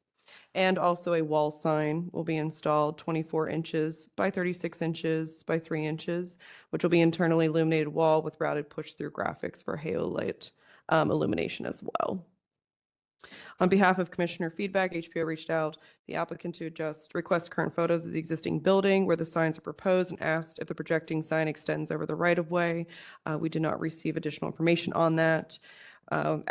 Staff has two recommendations. It's either to continue application, to allow applicant time to revise signage design to be more in line with current signage guidelines and signages along High Street, or to approve application with the following conditions: that signage fasteners be installed via mortar joints and not through the face of the brick for wall and hanging sign, and as well as to revise the blade sign bracket to be similar to brackets along High Street. Basis for staff rec is Short North Design Guidelines signage, page 3.37 to 3.41. Thank you so much, Yes, Morgan. thank you. Can you state your name, sir, and get you sworn in? Greg Kitzmiller? Do you agree to tell the truth and nothing but the truth? I do. Thank you, sir. Any thoughts specifically to being able to address staff's comments? Basically, what we're designing is not, or what we have designed here isn't much different than, there are lots of places up and down High Street that have that same type of signage. One would be right across the street, the Meridian. The Meridian. You know, you can go down the street and see examples of that for like the Access Club and a few of those places. It is just a push-through graphic with the back is opaque, will not shine light through it. The faces of the letters will not allow light to shine through it. They only glow around it to give a halo effect. As for the bracket, we don't mind revising the bracket, but we have tried to design it to somewhat to what the neighbors are down through there with the little pointed I don't know what you want to call that end piece. Finial? But the little- Finial? Finial, yes. On a post, it would be a finial. I'm not sure if that direct is a finial, but we've tried to design that somewhat. Yes, and we absolutely agree about hitting the mortar joints so that we that when the sign's removed down the road, it's an easy fix, easy repair, and nothing's ever seen. We think the electric should go through that as well. And that's pretty much where we're at. You know, it's everything's designed or tried to be designed around the Short North standards. Gotcha. Awesome. Thank you, sir. Hmm? Any comments, team? I know that. Can we have, Oh, Hey, one go other ahead. thing. I apologize. We did make those adjustments, but we had someone sick who just texted me while I was here and said, "I am so sorry." So we did make the. I have pictures of where it goes on the wall if you want. We sometimes, typically we do not accept materials, but that's something the commissioner would like to see those additional materials at this time, just to see where it's going to be on the wall. Yes. Yeah, I mean, it's minimal, but I just, we have to follow. It is Yeah. minimal. Allows us to check it off the I'm list. so I know. sorry. We try to get And by the way, I'm here because the person that Danielle was supposed to be here is off sick. So, No worries. No worries. one is going here by the wall, Okay. and then the other one will be on the projector right Okay, there. so it's not a drawing of where it is specifically on. Okay. Thank you, Morgan. On the wall here, I and think then they might over have this. that too. Should put a sign for that. Oh, this pilasters. Somewhere in here. Okay. I guess it's somewhere in here, the vicinity. Okay. Okay. No worries. Sorry, guys. No, really appreciate it. No, we appreciate I it. kind of got thrown into the fire. can we get clarification from staff on what you mean by revising bracket to be similar to others? Because I think that might be something other than the actual post and finial. Is that, what'd you guys mean by the bracket? So sorry, Commissioner Skinner, can you repeat what you asked? I Just looking for apologize. clarification on your condition to revise the sign bracket to be similar to the other brackets along High Street. What do Oh. you mean specifically? Yeah, so it'd be the post here with this, vertical post going down. Typically, it's either the signage is attached on the side for that bracket for a blade sign, or it's, hanging from the top. of the sign. That's what we typically see. Or it has two, two connector points at the top and bottom. Okay, That so we've seen. one thought that we had was that if we made the post like we did at the top, come out the bottom, would you be okay with that? Because that really, I don't think affects the design any. Yeah. And that's just, again, our recommendation, just based off of, previous signage that we've seen come in and things of that nature that have come on High Street. So, and I can pull up the pictures as well. So it's not the horizontal bar and finial, I don't think that's necessarily. For us, it's just the combination, just something we don't typically see for the brackets for the And for the for us, signage. that is actually considered two one-sided signs mounted back to back so that you can run the wiring through so you don't have to see that. Goes through the bracket and then through the mortar joint out of the bracket, through the mortar joint into the building. Does that make sense? Yeah. Are there any blade signs on the building as it is? Currently for Google Street View, I don't believe that there are any blade signs for the building. Maybe the applicant can clarify that, but from what we can see from Street View, I do not. Yes, next block right here in this location. Yeah. So this will be where the hanging sign Yes. would be. Okay. And the wall sign would be on this portion. Yes. Yeah. Could I ask if those papers, do they show the placement on where on the height of the building the sign is located? That has this 10 foot if I. Yeah, it's right there. If you look at the diagram, it says 11.9 or 11.8, I think it is. Yeah. 11.9. So we don't have a full elevation of the placement for the signage, but there is indication for the height. But thank you, Jacqueline, for that.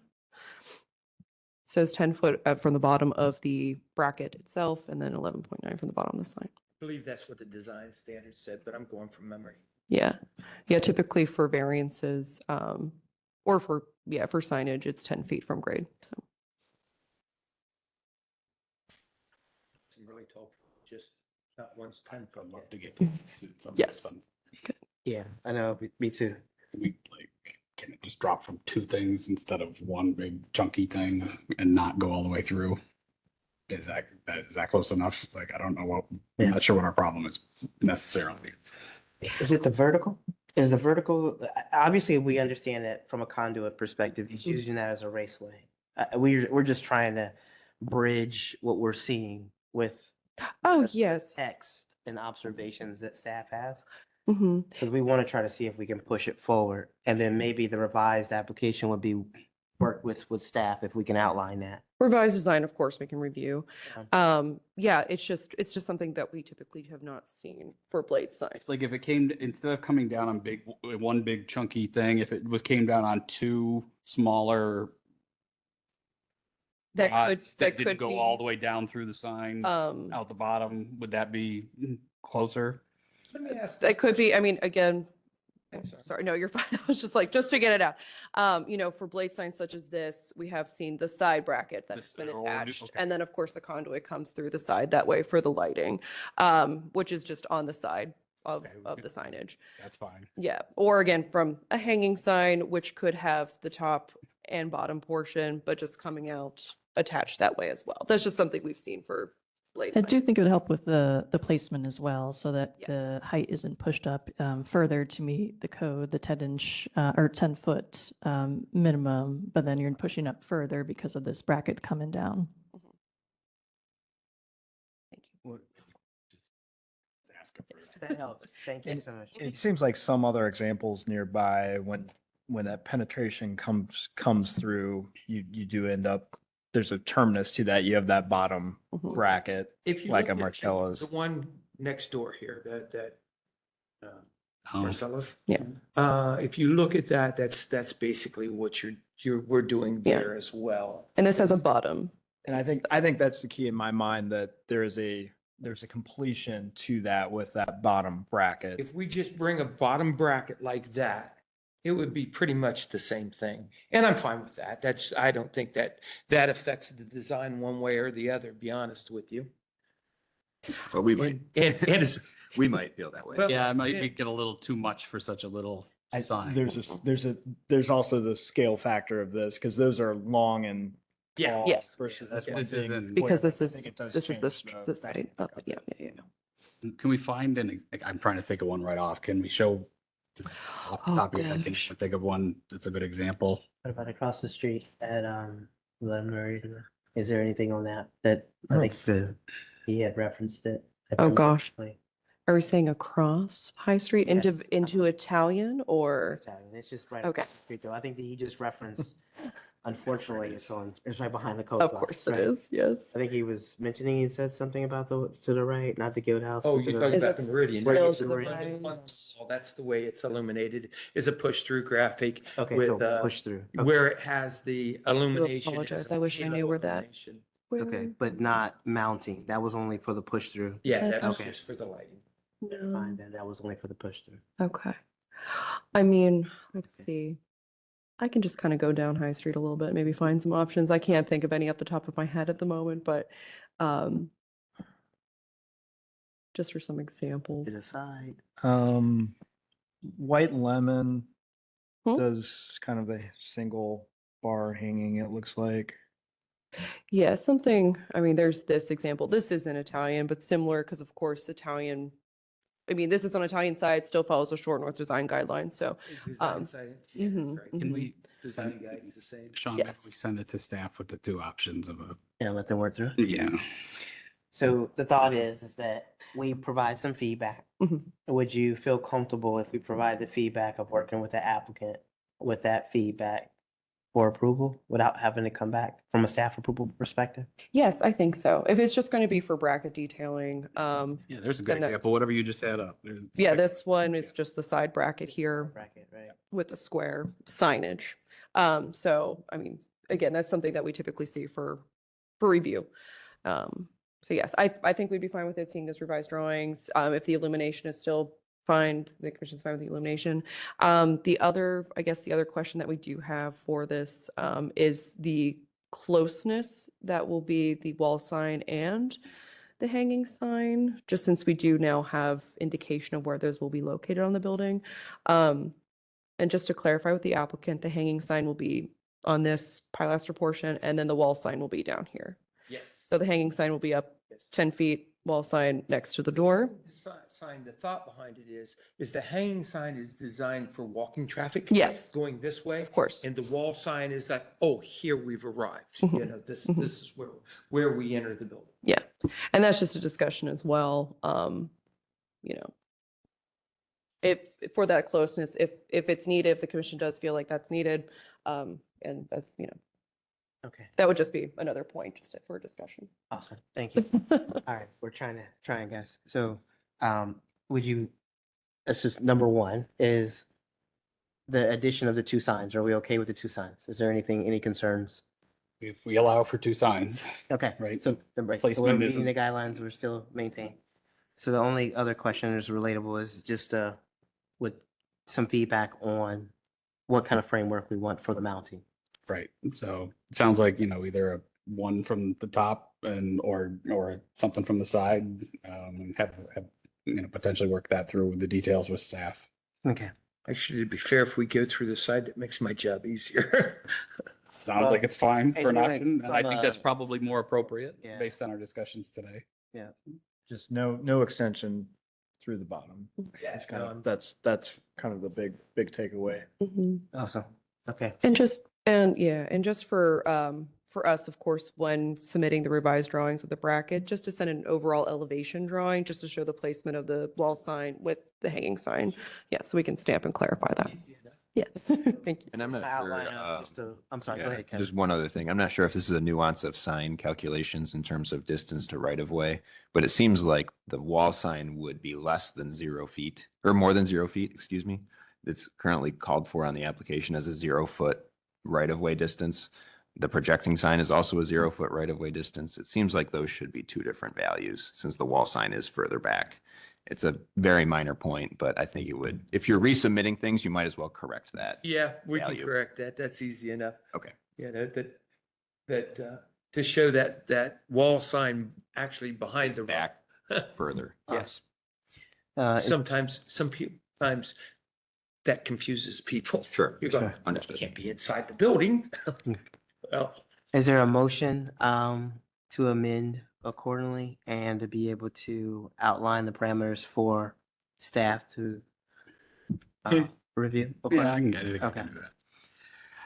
Motion on application, COA 2501162, 625 North High Street. We're approving the application as submitted with the following clarifications. That the blade sign will be modified to be more consistent with Victorian Village guidelines, to be negotiated by staff and sorry. The mortar joint and fastener. Oh, okay, down. yes. Well, I'll get that in a sec. So to be more consistent with Victorian Village guidelines, and that it'll either be attached from the side or from a single bar from above, and that'll be worked out with, through submittals with staff. And will be attached through the mortar joints in the building, and that will also be shown on submissions with staff exactly where that will be submitted on the building. The drawings will also be updated to show proper distances from the right of way. So basically, updated drawings to be submitted to staff before approval. This is the summary version. And I Thanks, think, Ray. I think the biggest clarifications from the drawings is actually the wall mounted sign was the one that does not currently show in the mortar joints. That Oh, it's the wall mounted sign. It does not show the mortar joints. Thank you. I'm sorry. Awesome. Is there a second, team? second. Okay, any further discussion? You have what you need? Yeah, we are Okay. good. All those in favor say aye. Aye. Any opposed? All right, thank you. Thank you. Yes, sir. Thank you. Thank you so much. Appreciate We'll it. be talking soon. Yes, we'll send you that information. Don't worry. Appreciate it. All right, we're on to our next application. This is COA 25-01147, 235 West First Avenue.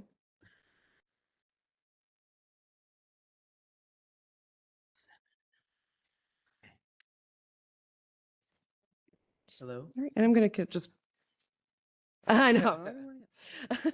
Worries. All right. No worries. And while you're getting set, I'll just read the proposed work description. This is removal of 13 historic windows with full frame replacements. Windows to be replaced with Pella Reserve traditional aluminum clad wood double hung windows. Window color to be brick red to match exterior storms.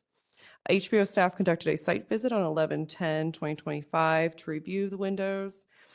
Overall, the windows appear to be in good condition with minor repairs needed to the mortise and tenon joints on the bottom rail of the bottom sashes of around 5 windows.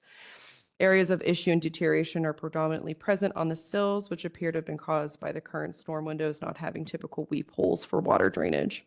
Staff recommends approval of application 235 West First Avenue with any and all clarifications to be submitted to HBO staff with the following conditions: to maintain and repair historic windows on property and to replace the deteriorated sills to assist in weatherproofing the windows. Basis of staff rec is 311611, standards for alteration. And that is all. Thank you, Morgan. Can you state your names and get you sworn in? Yes, Abigail Rosowski, Perfect. Anna Lewis. Thank you. Chris Lewis. Do you agree to tell the truth and nothing but the truth? Yes. Thank you. All right. We do. No worries. I'll just turn it over to you guys in framework of, what the application or what staff sort of kind of recommendations are. Thank you, thank you. So I actually did want to just prepare points Of course. for us instead. So if I'm reading verbatim, this is why. Oh, no worries.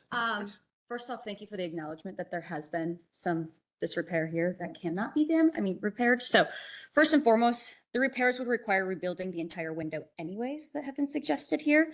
I'd like to first start by, again, thanking that you guys have acknowledged taking your time to actually take a site visit out there. But there has been noticeable damage and deterioration of the mortise and tenon joints, the sills, and the storm windows, all of which are critical structural components.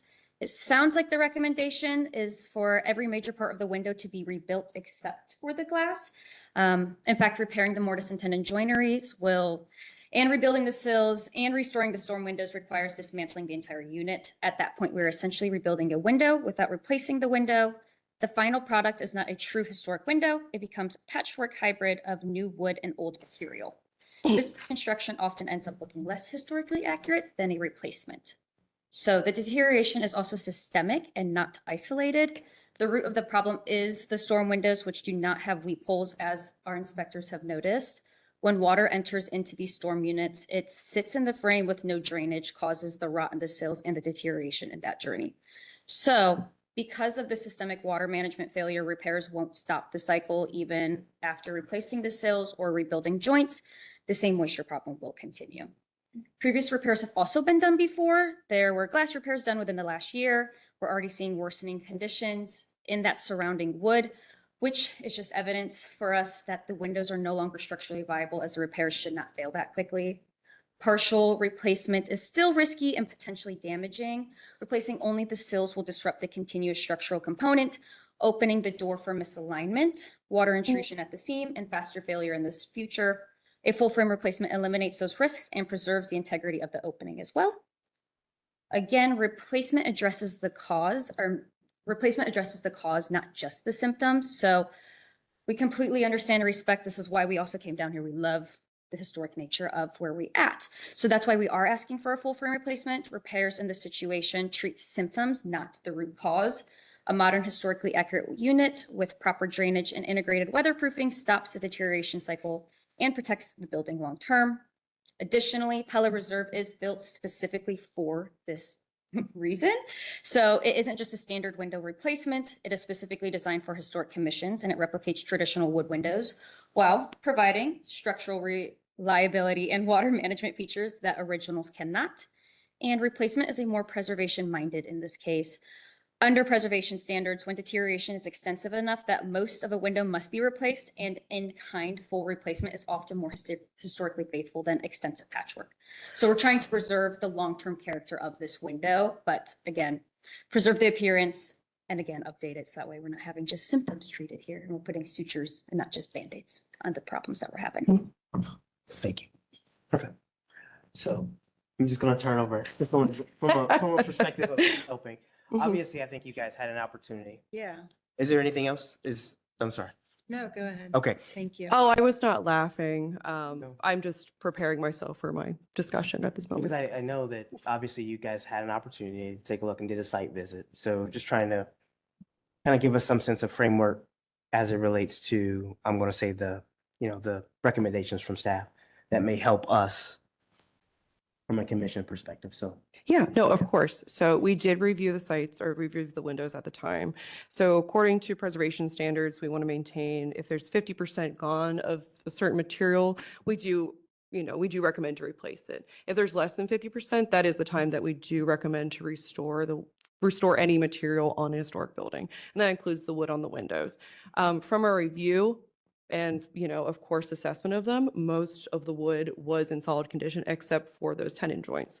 The window, yes, would have to be disassembled to repair those joints, but that is something that can be pretty simply done to, strengthen the wood again. And it's great because you are maintaining that historic wood on these windows that do last for many, many years. Of course, these windows are over 100 years old and they've been lasting this long. For mitigation standpoint, of course, for the storms, the addressing of possibly, caulking around the storms is also very important to help with water mitigation and for that to be into the windows. Weep holes can be added to the existing storms that are there currently.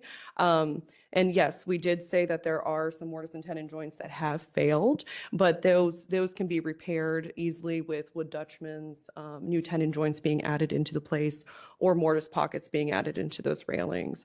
The bottom rail itself, the majority of it was actually in pretty sound shape. It was just those corners. So looking at overall and holistic standpoint, it is within that, under that 50% for the window itself. And for the overall, it would be. We do agree that the sills are in really bad shape. And of course, from that water damage that has probably come in through some of the windows. The side, we did notice one of the side storms, the top was out of place. So of course that added probably to some of the water damage as well. The framing is great. So with windows, they are all separate components of lumber. So they're not all one unit. So they are made to be restored and repaired to be moved, to be replaced. That's the great part about the historic wood framing and the wood windows themselves. So like each part and component can be restored. So sills can come out without jeopardizing the integrity of the frame for the jamb and things like that and still operate appropriately. So we would agree with replacing some of the sills and things of that nature or any other deteriorating wood along the jamb itself. But we would think that these are good candidates for restoration at this time and maybe adding some additional weatherizing to the storms that are currently there and to help, of course, with the drainage for some of the storms that are existing would be our assessment. That's perfect. I think that helps. Thank So you. Thank you, Yeah. Morgan, for that context. Just team, any thoughts as it relates to this application? I think it's a pretty similar discussion as what we went through with one of the earlier applications. 5 windows are being noted as, needing to be addressed and 13 are being proposed for replacement. So, I mean, the 50% criteria, certainly we're at less than 50% of the windows needing, minor repairs. So I don't think that just the math on that supports replacement. Yeah. And, there is some evidence of, decay damage at the sills, right? This is the piece of wood that's below the window frame. So it would make sense that if those, pieces are replaced, that the bottom of the window is going to be in better shape because there's less ongoing, issues with water getting too close to things or being trapped at things. So to me, I have a hard time finding a path in the standards and guidelines that would say these windows are candidates for replacement. But much like our earlier application, it should basically be repaired in place as needed. Makes sense. No, appreciate that, Kevin. Yeah. Any thoughts, Rita? Do you feel this? Okay. Yep. Same. Yep. Understandable. Nothing. Anything? Okay. And the same here. I think just, again, it's a sensitive subject, obviously, from that perspective. So just really trying our hardest to be as consistent as possible from that perspective. So as far as kind of what you heard from staff's recommendation, I think from the commission's perspective, it seems that as though replacement is not an option. But how would you want to try to move the application forward, given the feedback that you've received? I have a question. I mean, I don't know, in 1904, when they built the house and put the windows in, is that when they would have added those storm windows, or would they have been added later? The metal storm windows, is it the same time? I would suspect it was quite later. Yes, Jacqueline. Later? it Okay. would be. Yeah, because they're not a standard or typical triple So track. they're not original? No, there wouldn't be original to the property. Because we are interested in, I don't want to speak for you, but like No, from we a, talked about this at from a length. safety issue, like we have a granddaughter now that say, I mean, we're on the second floor, our granddaughter, so we would like to remove the storm windows because from a safety aspect, there's 2 windows right now that we know we can open, that it's not a lot of effort to open. I mean, you have to have a stick to hold it up. One of them's right next to my head. The glass has fallen in twice. We've had to have somebody come and glue the We've glass done back in. extensive repair work. But the storm windows, just from a safety perspective, if something happens to get out of the house, that, it concerned me before, but now that she's often with us, it's like something that we, And they're very cumbersome to take. to yeah, it's like put a it off. 2-part metal thing. So we'd like to lose those. Had them fall a couple of times and shatter and break all over the front porch and had to replace the glass in those. Oh, no. Then you look at energy and efficiency. At what point does a financial hardship play into this? All I hear on the news is energy costs is going to go up over the next year. Where's the value in that? I think, being able to replace these windows, and to the point about the storm windows, that's not original to the house. The window that we're proposing to install will make it look more original. Neighbor down the street on Highland Mhm. had their windows replaced with the exact same window that we're proposing, and their house looks phenomenal. Still maintains that historic look and integrity. So just for the Highland property, we don't know anything about the past application for that or what has happened. It could have been they were replaced at one point, and that constitutes an allowable replacement of what's on the approved windows list, or their windows might have been too far gone. That could be something just to consider, just when you're looking at maybe neighbors' properties. I'm not disputing that Yeah. fact. I'm just saying what it did to the integrity of the overall look of the house. I think it looks more set to the time period that those homes were built in compared to our, storm windows that we have now. Which one of them's even broken, it's not even there. Yeah. So it's like, to us, the integrity and the value, the look of the home would be so much improved. I'm really concerned about the energy and efficiency part of it as well. Can you speak to that, Morgan? Yeah, I mean, I guess that was my question too, is, I was looking through the guidelines here. Nothing is talked about the historical contributions of storm windows specifically. Yeah. Granted, if they're there for more than 40 years, that is generally a rule of thumb. Do they have any historic value? But I mean, recognizing that taking storm windows off makes your energy efficiency worse. With the single pane glass. Right. So, I mean, Feel it. right. So simply removing the storm windows from a historic preservation standpoint, where is that, So, like, of course, having your window and having, sorry, forgot to turn that on. Having your window and then the storm window, of course, is going to have the same R value as a new window that is going to be installed on the property. For storms, we do have the standard of if something is, of course, 40 years or older, to consider if it has significance to the building. Typically for storms, unless it's like an old wood historic window, we're typically fine with replacing for maybe a new triple track system. So it would be, of course, operable. Unlike these ones, I did notice that they are clipped in. So they are an older storm, but they, do not function, of course, as if you were trying to open up a window. So I believe we would be in support of, just replacing with a new storm would be fine. For taking the storm off and having the window, yes, it is the single pane. There is the thought possibly of adding a double pane into that opening, as long as it didn't, affect the interior molding of the window, since you would kind of have to inset that a little bit further on the window itself. And that would add that same R value. There's additional weatherproofing that can be done along the jambs or on top of the sash where the meeting rail is, that can help with that energy efficiency as well. So there's options there for, weatherizing, weatherproofing historic windows in that manner. But yes, I mean, there's also interior storms as well that can be installed. People have done that. I mean, of course, we wouldn't have purview of those being installed because that's interior. But that's what people have done in the past to weatherize their historic windows. And for that R value. Understandably, for the energy loss, we do see that there have been many reports done on R values and research on the new products that have been out there with old windows, and that's what they've been seeing for that. Those studies that you could share with us? I could email you those separately. Yeah, and I will add that it's a little bit out of purview of the commission code and guidelines. Yes, that's why I was going to add that. Thank you, Jacqueline. I appreciate that. But I will say for what we've seen in the past for properties, of course, there's more air loss maybe around the windows and like caulking joints through the roof and things like that. So that's just based off the research that we have seen from being historic preservationists and stuff. So that recommendation I hear is removing the current storm, getting a new storm, and then repairing the window and possibly getting new glass. That's considered a repair instead of removing and replacing with new windows, but that repair is. That would be a repair. Because glass, of course, we would love to see historic glass maintained.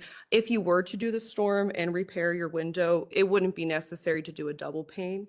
And that's something we'd have to look into at least a little further, because you're already creating that double pane with the storm and the window A itself. different storm, and I don't follow what you mean, a different storm that it would be easily opened. What does that look like? A triple track has the option, the mechanicals to open and lower a sash. Inside. Yeah, from the inside. Yeah. It has it for the top sash and the bottom sash as well for those. If you do a repair, is there money that the city has that provides, or is it completely our cost to repair? It would be the homeowner's cost. We don't have. We're just running our cost up. I mean, this is going to be more than getting new windows. I mean, these repairs, every time we have this gentleman come out, it just continues to escalate. Yeah. Where does it stop? If I may, seeing that we had make the repairs as well, what constitutes that? When do we stop that it's no longer a repair and it's grounds for replacement if we continue? If it's past 50% is typical historic preservation standard. So, if joinery that needs to be repaired, and then we meet that 50%. Yeah, when what's it's ground 50%? floor. Like if it's 13 windows, so it has to be 7 or 50% Of the window itself. each window has to be, okay. That's typically what we look at. Material of the Mhm. frame, you're saying, the sash material being more than 50% Mhm. deteriorated. Yeah, more than 50% deteriorated. So, of course, if we were in the moment, just hypothetical, all the bottom sashes have been replaced. Top sash has been maintained. I'm just saying hypothetically, that would be a over 50% type situation where we could possibly, but at this time, both sashes are still historic, still original to the building with those minor repairs that we noticed on site. Does that help? I understand from that perspective. That was, Appreciate that. how do we move the application That's my forward? question That's from with that you all, perspective, yeah. right? So, So we're at an impasse here. for sure, What's for the sure. next steps? So next steps, we can continue. And you guys take some time, don't have to make any decisions as of right now. That could be one option. Number two could be an option of amending the application based upon some of the feedback that I think that staff's recommendation is for, I'm going to say, it looks as though it will be more of a repair of the existing windows. Defining that scope of work, I think you would be able to kind of work with staff to be able to define that scope of work. But you would be able to get approval on, I'm going to say, the amended application of repair of the existing, window conditions. May I ask a question? Yes, of course, of course. That's If the we're point. allowed to replace storm windows, what's the difference between replacing a window altogether if it was also non-original? It's a very It's a good question because question. the storm window hides any Great question. integrity of the beauty, from the outside of the window. All you see is a metal storm window. So we did have this earlier, an applicant had come in previously for an application as well for replacements. So the historic part of the building is the window itself. So that is the original part of the building. So with our purview of the Preservation Commission, we want to maintain historic integrity and materials of the building. So the window falls under that. The storm itself, microphone's off, sorry. The window itself may not be historic. We'd have to do a little bit more into that. But of course, with metal storm windows, since they are not typically original to the property, we are in support of replacing those aluminum storm windows. Even though it may be encased in the aluminum storm window, it is still something that we can see from the exterior of the building, which is part of our purview. So since it is still historic to the building, it's something that we want to support and maintain if possible. And If most that importantly, clears it acts to preserve Yes. the underlying window, which Yes. is what our goal is to preserve. Yes, and that too. So maybe this is a dumb question, but let's say we go ahead and start replacing some of these windows. We work together here and we get this approved. We start pulling these windows out to have them repaired. There's things behind those windows that we can't see. I mean, what do we do if we can't repair these windows? Morgan, I'm gonna just turn it back over because this is more of a process Yeah, perspective. Yeah. You can this could understand. be- These are great questions, We guys. don't know. I mean, we bought this house 4 years ago Mhm. and it's just been one thing after another and we are trying our best Okay, we appreciate it. Oh, yeah. We appreciate it. We appreciate to it. maintain. And you're not alone. So that's why these are great questions. I think all of us, We all live in we the all live in a district. neighborhood. Yeah. So we all understand. So Morgan. So for process wise, if there is evidence of them not being able to be restored, you would send that information over to us with the new application. If we do agree that they cannot be, we could possibly staff approve them to be replaced. If we do think that it needs to be again addressed by the commission to look at, we can come back with that new additional evidence of them not being able to be restored. Yeah, appreciate that. But I'm thinking more very short term, like That- something happens, I'm without a window in December or January. Yeah, no, and that's fine. That's when you would reach out to us immediately. Window can be boarded up. That's no issue at all. Of course, whatever needs to be done to weather tight it for you until that process can be completed through our end. Mhm. My recommendation from someone who's kind of going through this, right now, get the storm windows. If you're going to do new storm windows, get those in place so that you have some protection, and that gives you a little bit of freedom that's to the do the inner windows, and some flexibility if things go wrong or take a little longer, Yeah. and that sort of thing. And as Commissioner Conyers said, of course, this can be continued at the time to look into it a little further, come back next month and see if that would be, if that would be the steps that you would like to take at this time as possible. Continuance at this point, please. I do have a question though. Do I understand though that like money is not a concern? It's just about, so if I say, okay, we had somebody come in and it's going to cost 3 times, we don't care about that, right? It's just, or either I continue living as I am and we're okay with that. Even if it's very uncomfortable for me, we're okay with that. But if I can't afford to change it to your liking, then I just have to keep living or sell the house. So, yeah, so we do not review on a monetary value at this time. Okay. If an application is denied, then it can be appealed on financial hardship. Okay. And that is a possibility, but that is the time to be, the extent of detail of that would be to be, of course, pulling your financials to be reviewed by the commission at a hearing or Board of Commission of Appeals. Jacqueline, am I missing anything? Yeah, so financial hardship, it's not just, comparing what's more expensive than the other. It's looking at, financial personal information. So that information is not posted publicly because it's looking at bank statements, other things as defined under the city code for financial hardship. For that evaluation. And so that provides let's say an application is not able to be approved under the regular city code and guidelines that the commission has to uphold, and there is a financial hardship, then that provides that appeal for that specific information that the applicant would then provide to the commission. The commission would review the financial information to see if there is truly, financial hardship. And in that case, it could be possibly upheld. But I would recommend taking a look into the city code because there is specific financial information of, what constitutes hardship. There are also other financial reasons, not necessarily hardship, in terms of, you mentioned house value, that if what our decision could affect the value of the home, right? And so I would recommend reading into the rules. Oh, because I don't be like, oh, look, they could afford these. You have no idea what else is going on, right? Right. But Yeah, it all falls under the appeal process. Nothing in savings. Okay, well, that. Right. But there is that step if that is a thing, of course, at this moment, what we're reviewing right now, it's not a monetary value, but that next step is There are if going to the next. Okay. Yeah. Got Yes. I think that would also typically include some quotes from, let's say, window repair as well, that has that information to review. So window repair estimate along with, of course, the window replacement to compare those two values, of course. And if you go down to home value, the appraisals come into play. Mhm. Right? So And things like that. Thank you, Jacqueline, for Does that. that help? Yeah, thank Yeah. you. No, Did you say, yes, you can replace your windows today? No, you did not. But that doesn't help, but. Understandable. Yeah, but we can continue Okay. and to look into that further, and then add you on for December agenda and things like. For sure. Mhm. We appreciate you talking it through for sure. Though. Yeah. All right. Mhm. All right. Is there a motion team for continuance? Motion to continue COA 25-01-147 to 35 West First Avenue. Second. Any further discussion? All those in favor say aye. Aye. Any opposed? Yes. Perfect. It's I continued. agree. Thank you so much again. Yeah. Yeah. Thank you.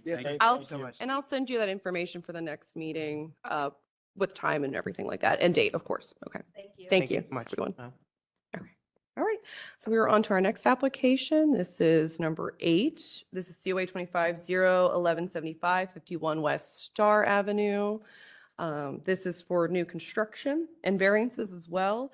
New construction of a garage, 24 feet, 10 inches, 7/8 inch carriage house at the rear of property per submitted documentation.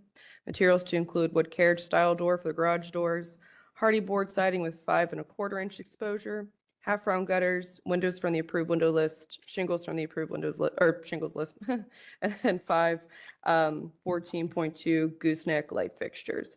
Variances are listed below: 33.02, 33.09 for area requirements, 33.32.196 for fronting, 33.33.25 for maximum side yard required, 33.33.23A to allow for a minimum side yard sum of 3 feet, and 33.32.24 rear yard to allow for 0 rear yard for the alley home. Sorry. So, sorry. The door was locked, so I apologize. Staff analysis, that we included the minutes from October 8th. Would the commission like me to review those at this time? No, that's fine. I just want to be sure. No, you're good? Staff recommends approval of application for 51 West Star Avenue with any all clarifications to be submitted for staff before prior issuance of a certificate. For applicant, with conditions, for applicant to submit final window and shingle selection, to revise site plan to include the driveway and apron sizing, as well as material for carriage house, venting to be performed through the ridge and eaves in lieu of soffits, and colors just to be submitted to HPO staff prior to issuance of the certificate. Basis of staff rec is 311612, standards for new construction, and Victorian Village guidelines, new construction as well. Can you state your name and get you sworn in? Juliet Bullock. Did you agree to tell the truth and nothing but the truth? I do. Thank you. I turn it over to you, Julie. You've pretty much seen this before. I've just added some details. I just want to point out, we did clarify the heights of the buildings across the alley. You had requested that. That's on the site plan there on the very bottom of the first page. Oh, bottom. They're 23 feet, 29 feet, 29 feet, and ours is 24 feet, just FYI. And then you also asked us to clarify the fencing, which we've shown on our site plan, so. Oh, I see it. I see it now. There you go. Okay, perfect. Anything else in terms of just as far as the variances? Anything to talk through, team? Is any questions on the variances at all? Okay. On variances, no. Any questions? Again, I think staff's recommendations on maybe some items to amend, the application. Is there anything else? I guess I would ask is, are the 4 conditions acceptable to be Yeah, added to yes, this? they're fine. Yeah. Okay. I mean, Thank you, Kevin. Acceptable, I guess, in terms of accepting them moving forward. right? Yes, Yeah. yes. Perfect. Thank you, Kevin. All right. So I think the clarification of the driveway apron. In addition to that, the sidewalk connecting the carriage house to the main house, is that all new? It's pretty much mostly existing, Okay. so.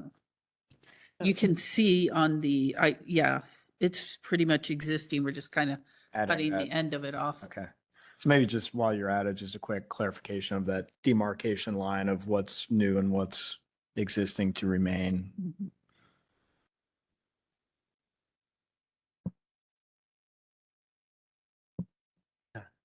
No rush. I just want to be sure. You feel pretty good? That's good. Okay. So in order, obviously, do you want us to do the carriage house first and then or do you recommendations of the zoning from the variances? honestly, I think either or would be fine. Commissioner Okay. Conyers, maybe design first for A and then Okay. variance for B would be fine. Awesome. Um, Team, is there a motion for item A with the amendments that were just mentioned, the items, I think 4, and then also the walkway? Motion for application COA 2501-175-51 West Star Avenue for new work as submitted with the staff recommended conditions that the applicant submit final window and shingle selection, that a revised site plan includes the driveway limits, apron sizing, and the limits of new versus old sidewalk connections. That they submit the material for the carriage house, that venting to be performed through the ridge and eaves in lieu of the soffits, and that colors to be submitted to HPF staff prior to issuance of certificates. Is there a second? I'll second. Thank you. Any further discussion? All those in favor say aye. Aye. Any opposed? Okay, so that part is approved. And then item B, which would be the recommendation for the proposed variances. Recommendation for COA 2501-175-51 West Star Avenue. This is item B, which will be the variance items for recommendation. Perfect. Is there a second? Second. Thank you, sir. All those in favor say aye. Aye. Any opposed? Variance is recommended. Thank you. Thank you Thank so you. much, Thank you. Julie. For your time. Thank you. Of course, appreciate it. All right, so we'll move on to the next application. This is 235 Buttles Avenue, COA 25-01177. Looking for that. All right, and I'll just go through the proposed work description while you guys are walking up. This is demolition for demolition of existing contributing detached garage on this property. This is also for new construction of a garage, constructing new 22 by 24 foot garage, setback to be 8 feet from alley. Garage materials to include hardy lap siding smooth, 6-inch exposure for the body, trim to be hardy smooth as well. Foundation is to be split face concrete masonry, units above grade, buff color. Soffit to be grade exterior grade plywood with 2-inch continuous linear soffit vent. Gutter to be 5-inch aluminum OG gutters. Roof certainty 3-tab color nickel gray. Ridge to be capped with metal ridge roll color gray. Doors fiberglass 4-panel. Windows to be Pella double hung aluminum clad wood. Garage would be an overhead sectional garage door. Clopay door steel. And light would be a gooseneck light to gooseneck light on side. Remove existing concrete apron and walkway and install new 176 square foot concrete apron and 96 square foot concrete walk around the east elevation. We've included the October 8th meeting minutes, and I, of course, will ask again if the commission would like me to review those at this time. Okay. And of course, applicant has included a structural engineering assessment report with additional photos with their materials. Based on structural analysis provided, staff recommends approval of application with any all clarifications to be submitted to HPO staff for review prior to issuance of a certificate with the following conditions. That venting be performed through the ridge and eaves in lieu of the soffits that is proposed, and colors to be submitted to HPO staff prior to issuance of a certificate. Basis is standards for alteration 311611. And 311612 standards for new construction, as well as the Victorian Village guidelines for new construction. Thank you, Morgan. Can you guys state your name and get you sworn in? Sure, it's Sean McNeil. Perfect. Brett Libby. Do you both agree to tell the truth and nothing but the truth? Yes. Thank you. Just kind of walk us through maybe some revisions and such. Yeah, that you so provided. we Thank you. took a look at it. One of the big things was we met with the architect to do a structural structural review of the entire project, just to make sure that it is, I mean, we've known that it's not functioning properly, but to have an actual somebody that's a professional come out and take a look at it. And she really noted the foundation was like the number one issue that she found out there. It was one course of block. It didn't go down to the frost line. It's crumbling. There's just a lot of things, and that's just where it starts. The walls are sagging, the roof is caving in. There's just a lot of rot, a lot of termite damage, a lot of other things like that. So the garage floor is almost non-existent.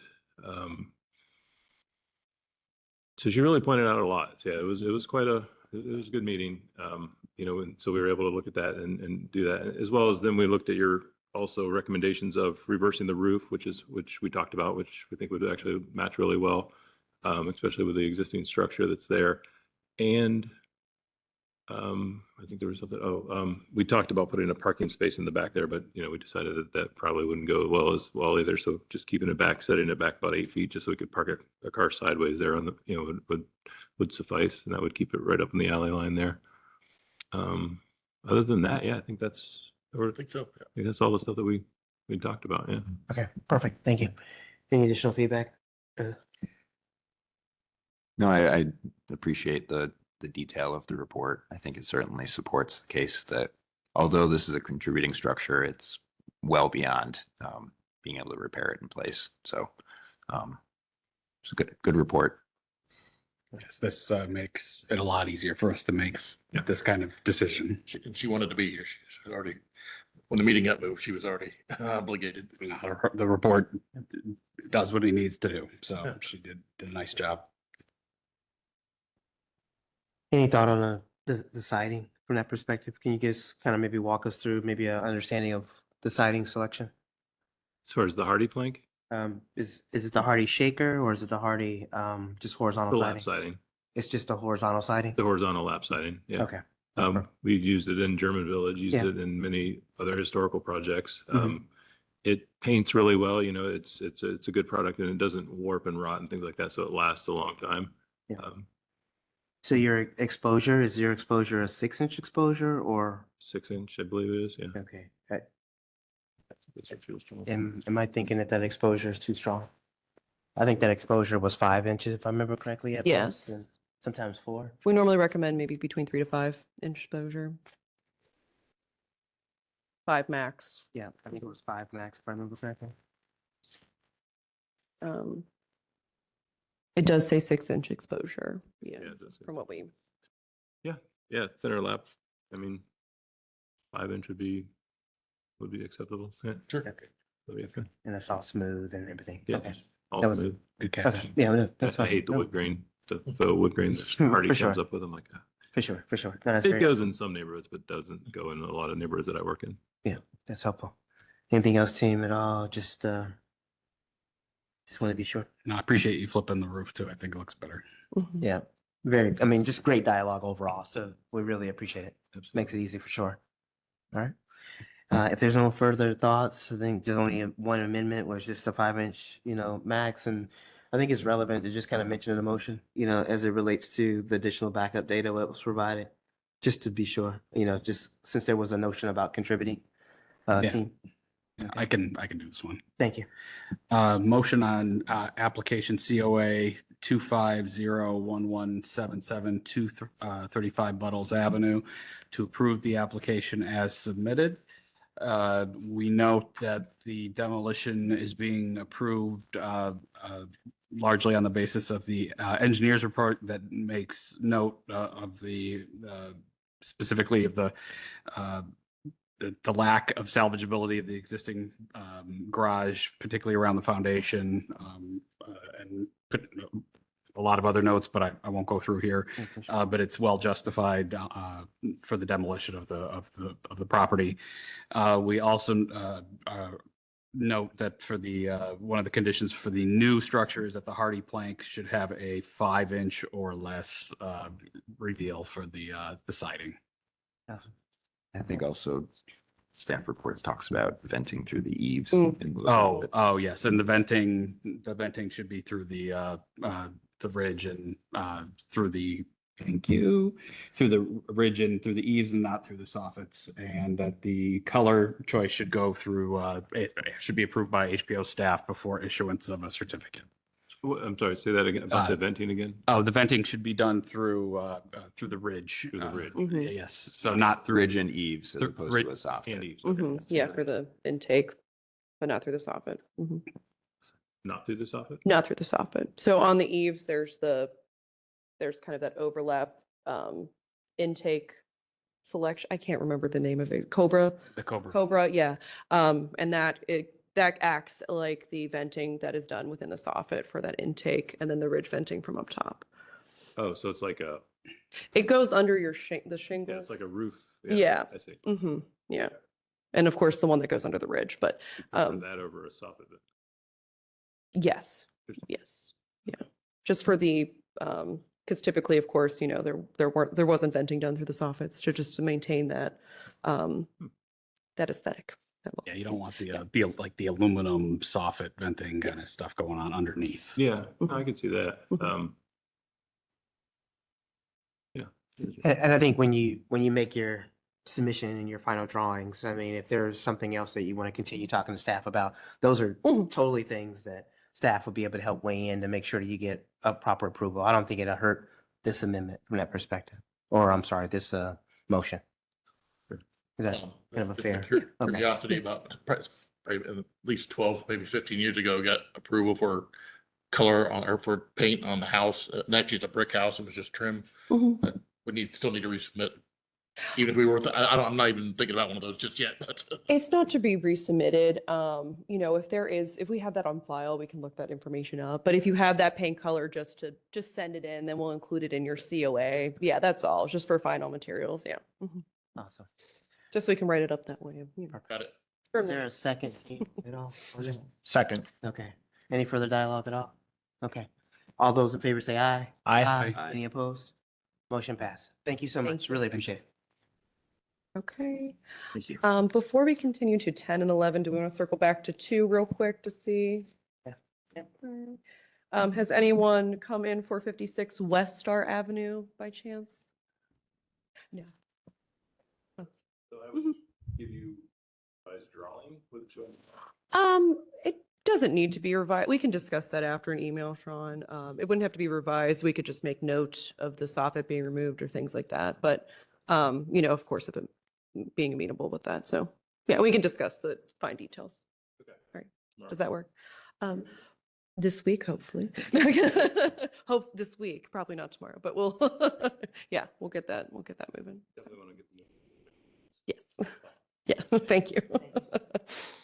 All right. So next application is COA 25-01192 for 196 West 4th Avenue.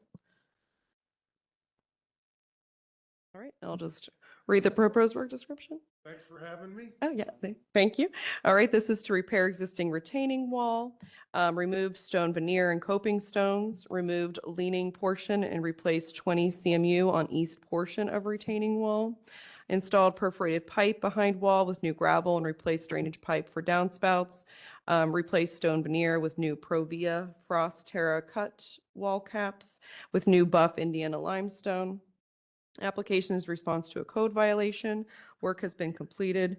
Previous retaining wall conditions were approved in 1994 under COA 94-311. Work included replace broken block of retaining wall and install a veneer of cultured stone or brick and reuse the existing stone caps. This was the existing photo that the applicant submitted, or the previous conditions, sorry. Staff notes that the currently installed veneer and stone wall caps appear more modern than what was previously there, which complemented the neighboring brick retaining wall and brick steps walkway of current property. Staff recommends approval of application 196 West 4th Avenue with any and all clarifications to be submitted to HPO staff for review prior to issuance of a certificate with the following conditions. For applicant to consider applying a color or coating to be similar to previous wall coloring, and also to cut back the PVC that is sticking out on the newly built portion of the wall. Basis for staff rec is Victorian Village guidelines, fences and yards, and 311613 standards for site improvement. Right. So much, Morgan. Can you state your name, sir, and get you sworn in? James Cox. Do you agree to tell the truth and nothing but the truth? Sure, absolutely. Of course. Well, that's great. For now. Yes, sir. That's Just understandable. tonight. Well, we appreciate that. Awesome. So as far as, I think staff had a recommendation, probably. She said stain it. We stained, I'm telling on myself, but we stained the previous wall and the client said it was too dark. That may be previous to us staining it. The stuff that's on there, I agree, it's kind of bright, but I swear it's gonna darken up. But that's what we tell all our clients. They were trying to make me put dry stack quartz up there, so. I can, you guys want me to stain it? Yeah. Commission, that's just a charge here. No, is there any additional information outside of what, I guess, staff has presented that you want They to? did ask me to send more info. I'm just bad with getting documents together and getting them through the email, and so I have some stuff I have a few more photos. If you're concerned about which blocks I replaced, it would be the right side of the front steps there. I replaced about the top 2 or 3 courses, and we vertically reinforced it with rebar, like 4 feet on center. And then actually we added 4 inches. We added a 4-inch block to the entire thing. So we added 4 inches of solid block around the whole thing. And then of course we put the Indiana limestone on the top. And we did replace some gravel, rehooked up the drainage to the downspout drains on the right side And we didn't really mess with the drains on the left side, other than to put new. What did we do there? No, we just left the drains recessed. So you're saying fix the downspout that daylights through the wall on the right side. Because nobody wants to see that PVC. I think we can, that makes sense. I think that helps just in terms of the scope and currently and but what you did and such. And so I'll just try to get some comments and then we'll try to figure out kind of maybe where that path would go for that next step. Is that Okay. fair? Okay. Awesome. So, yeah, any thoughts or? Yeah, I mean, the color tone of the wall, I think what staff has observed, and I would agree with it, is the previous version that has a warmer palette to it, which I think works really well with the architecture. In addition to the adjacent wall, this cooler palette that we have now is a little more stark. I think that's one. Two, what's not helping it either is the amount of variation in the tones there there's so much contrast there that it really makes that product stand out more. And so I think we're trying to find that opportunity to kind of blend it in there a bit more, so a little bit more consistency with color. Not to say it all has to be exactly the same, but a little bit more consistency. And if we can warm up that tone a bit, I think it would help tremendously. I mean, one thing I'm noticing between the pictures, the existing conditions photo, I would say, with the dog in it, the house is painted a different color at the porch and the railings, and maybe even some trim around the doors, which does seem to be, consistent-ish with some of the gray tones in the new wall. The coping stone profile is not really part of that discussion, but there are some other differences on the house that I could see an argument for a justification of if this came before us as a COA and someone said we would prefer to have some tones in the wall match the tones of the trim on the house. That is to me a somewhat logical discussion. It's different here that the work's been completed. And I do think the point about contrast is worth considering, because the previous condition, it was almost all completely uniform in that stone selection. And here we've got something different. So I just noticed that there are some corresponding features between the retaining wall and the porch, which may or may not be, enough to justify it in its current state. But I wanted to just share that with everybody else. Yep, no, that's a good point. Yeah, I think it just, for me, it's not necessarily the starkness as it relates to the prior. I think it's just more the variation in the stone and the contrast amongst the individual stones. I think is there a way to tone that down in the process, whether it's adding a little bit of, stain, quote unquote, to the lighter stone to be able to get that balance, but not necessarily having to achieve the 100% warmth that was in the original photograph. So, where is that balance? The other one is just the height. I think height is, was there a particular reason that the wall was increased in height? It had to do with existing grade. Okay. It just seemed like the grade it felt like we were gonna have to remove a bunch of dirt to get the grade right. Okay. Well, just curious, just a lot of times. I'm trying to think it through too. Like, why did we add 4 inches? Yeah, I was trying to look at this. Maybe the client just pulled my chain and we were just like, oh yeah, sure, we'll get it a little bit higher. Yeah. And I guess maybe if you look at the wall in relationship to the steps. It's rid of mulch. Yeah. So if you look at the wall in relationship to the upper walkway and the height of the steps. Yep. It was just one of those things I think I just said, okay, sure. These walls, they never get shorter. Go get $50 worth of block and make it a little taller. Okay. That's why I shouldn't be in charge. No worries, no worries. I think the PVC is pretty easy, right, from that perspective, just being able to cut Absolutely. that back and address that.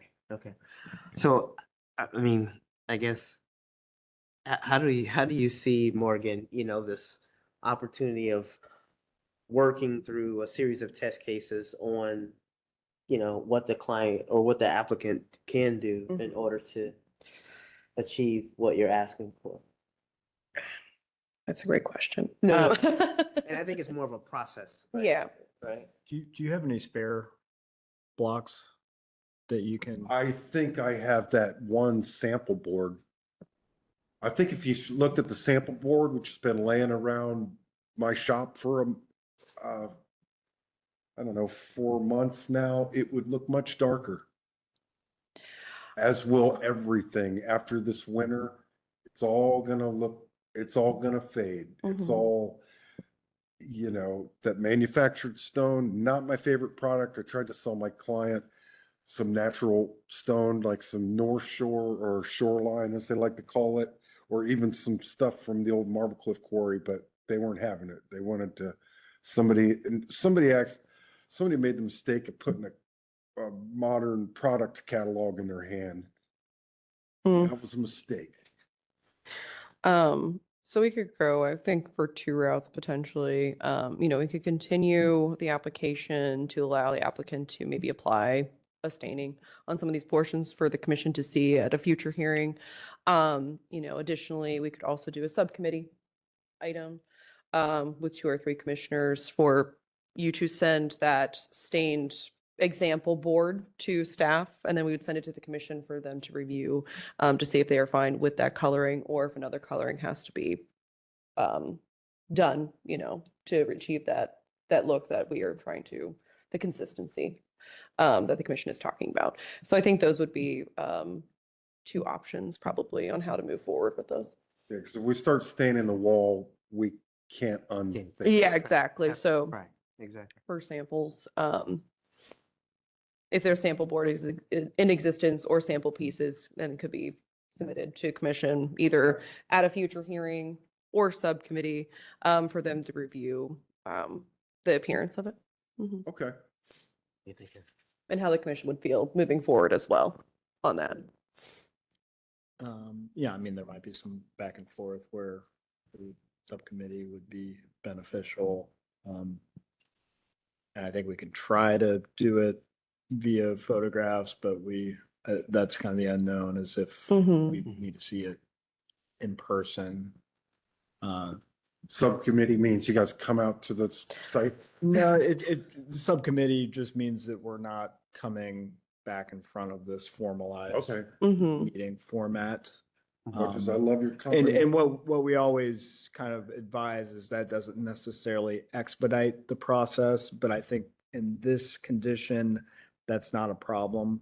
So that might be the best path forward if we are all comfortable that we can find that it's about picking the right color product as opposed to the idea being okay. Are you guys good with the Indiana limestone cap? I mean, that's the appropriate product. If we were reviewing this initially, I think particularly comparing the two together, new one's a bit thin, and that it is contributing to it feeling a little bit more contemporary. I don't know if it's grossly out of whack, but I would prefer something a little thicker in this application. Yeah, that's at 2 1/4 is what's on the rack at the local stone suppliers. Yeah. So you guys are gonna write me some notes and send me an email? This depending on how the commission, if you would like to have a tangible piece to see how the staining has performed with that sample board, or if you would be comfortable with photos of seeing that staining. Photos first, and then Let's try to try- see if we can. Try the photos. What Mhm. happens if the photos are not? I'm sorry, Tim. What happens if the photos doesn't get us there? If they don't, we can just put, of course, the applicant back on to the agenda to be reviewed at a future hearing. That'd be perfect. Yeah. Recommend the photo of that board in front of that wall. Mm-hmm. Okay.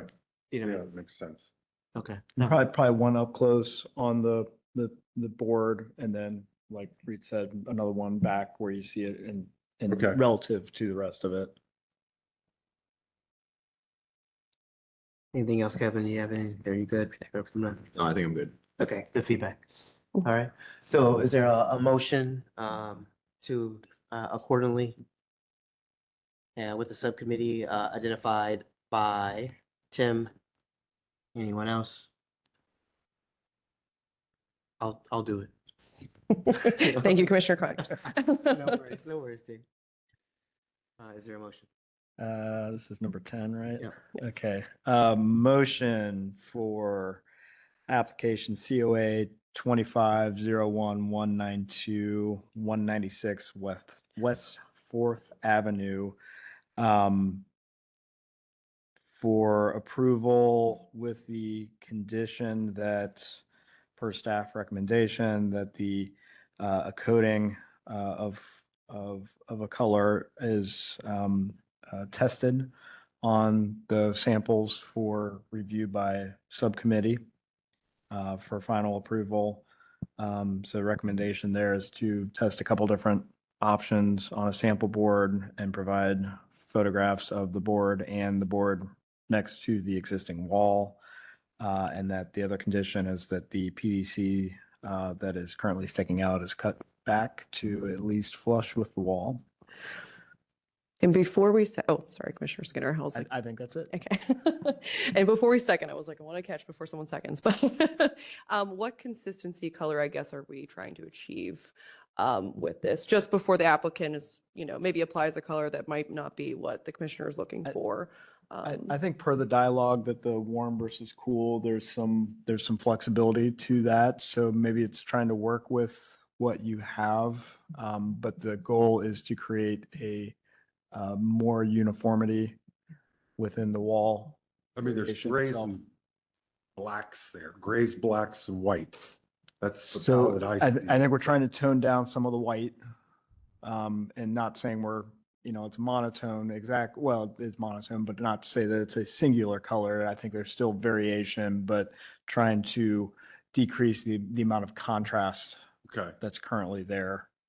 I'd say you can see the neighboring, retaining wall. I mean, it's typically that gray kind of color that you get in the neighborhood, right? Go for that grayish tone. It's Can probably- you literally put that in the quote so I can send it to my client?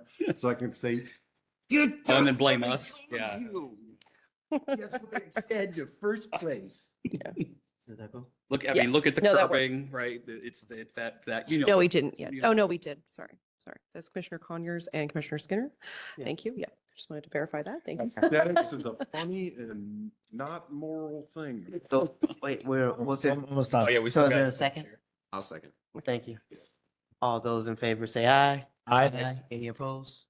Motion passed. Thank you. Thank you. You too as well. I didn't mean to yell into the microphone to you. I apologize. Thank you. Likewise. All right. Okay, so we are on to application number 11. And then there's no two.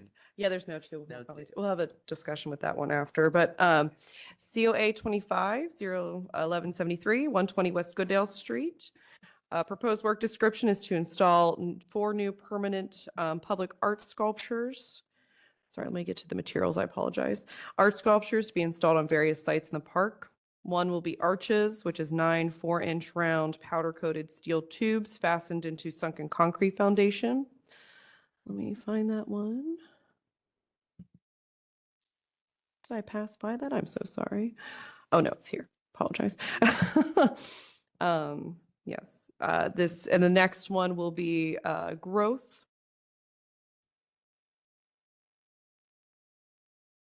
I thought I put these in order, so I do apologize when I was writing this down for description. All right, so the next one is growth. This piece is 37 feet by 13 feet.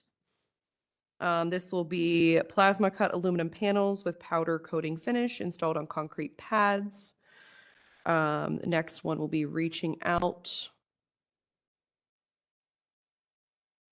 that correct? Oh, no, I do apologize. It's this one. Thank you. Reaching out, hand-painted aluminum sculptures installed on concrete pads. These are example photos of that piece. And then the fourth piece, I don't believe has a name, so I do apologize. Materials to be stainless steel tube, an aluminum composite sheeting that is to be painted. On staff's initial review, we requested applicant to submit photos of the current proposed sites for the art installation in the park, as well as information on how the art will be installed. We received these images for the locations of the pieces. As well as information on how the art will be installed. This included information on how the arches will be anchored to the ground. Will the other three proposed pieces be using concrete platforms? If so, what are the above below grade dimensions and method of installation? Applicant responded stating that the concrete pads will be determined by artists, Rec and Parks, and if necessary, an engineer. Park maintenance, such as mowing, as well as tree canopy lines and root systems will also be factored into the final design. Staff recommends commission recommend application COA 25-01173, 120 West Goodale Avenue, with any all clarifications to be submitted to HPO staff for review prior to issuance of recommendation with the following conditions: that applicants submit revised site plan and drawings to include the proposed concrete pads, footers that can be submitted to HPO staff for review prior to the certificate. And recommendation is contingent on the review and approval by Recreation and Parks. This has not been reviewed by them yet or approved at that time. Basis of staff rec is Short North Design Guidelines, Public Art, page 3.34 to 3.35. And that is all from us. All right, thank you, Morgan. Can you both state your name, get you sworn in? D. Cates? Jason Henry? Do you both agree to tell the truth and nothing but the truth? Yes. All right, thank you. Appreciate it. So anything else that you want to add about the application? Yeah, in the I think- process? I think we were in here in summer when we had the submissions in, but we hadn't gone through the jury process. So we went through the jury process in September. I think we whittled it down from the 4 artists that submitted, I think 13 options, whittled it down to 4. The jury came to consensus in September. And so now we're back here and at the kind of the last minute, because we thought it was just VVC to CAC.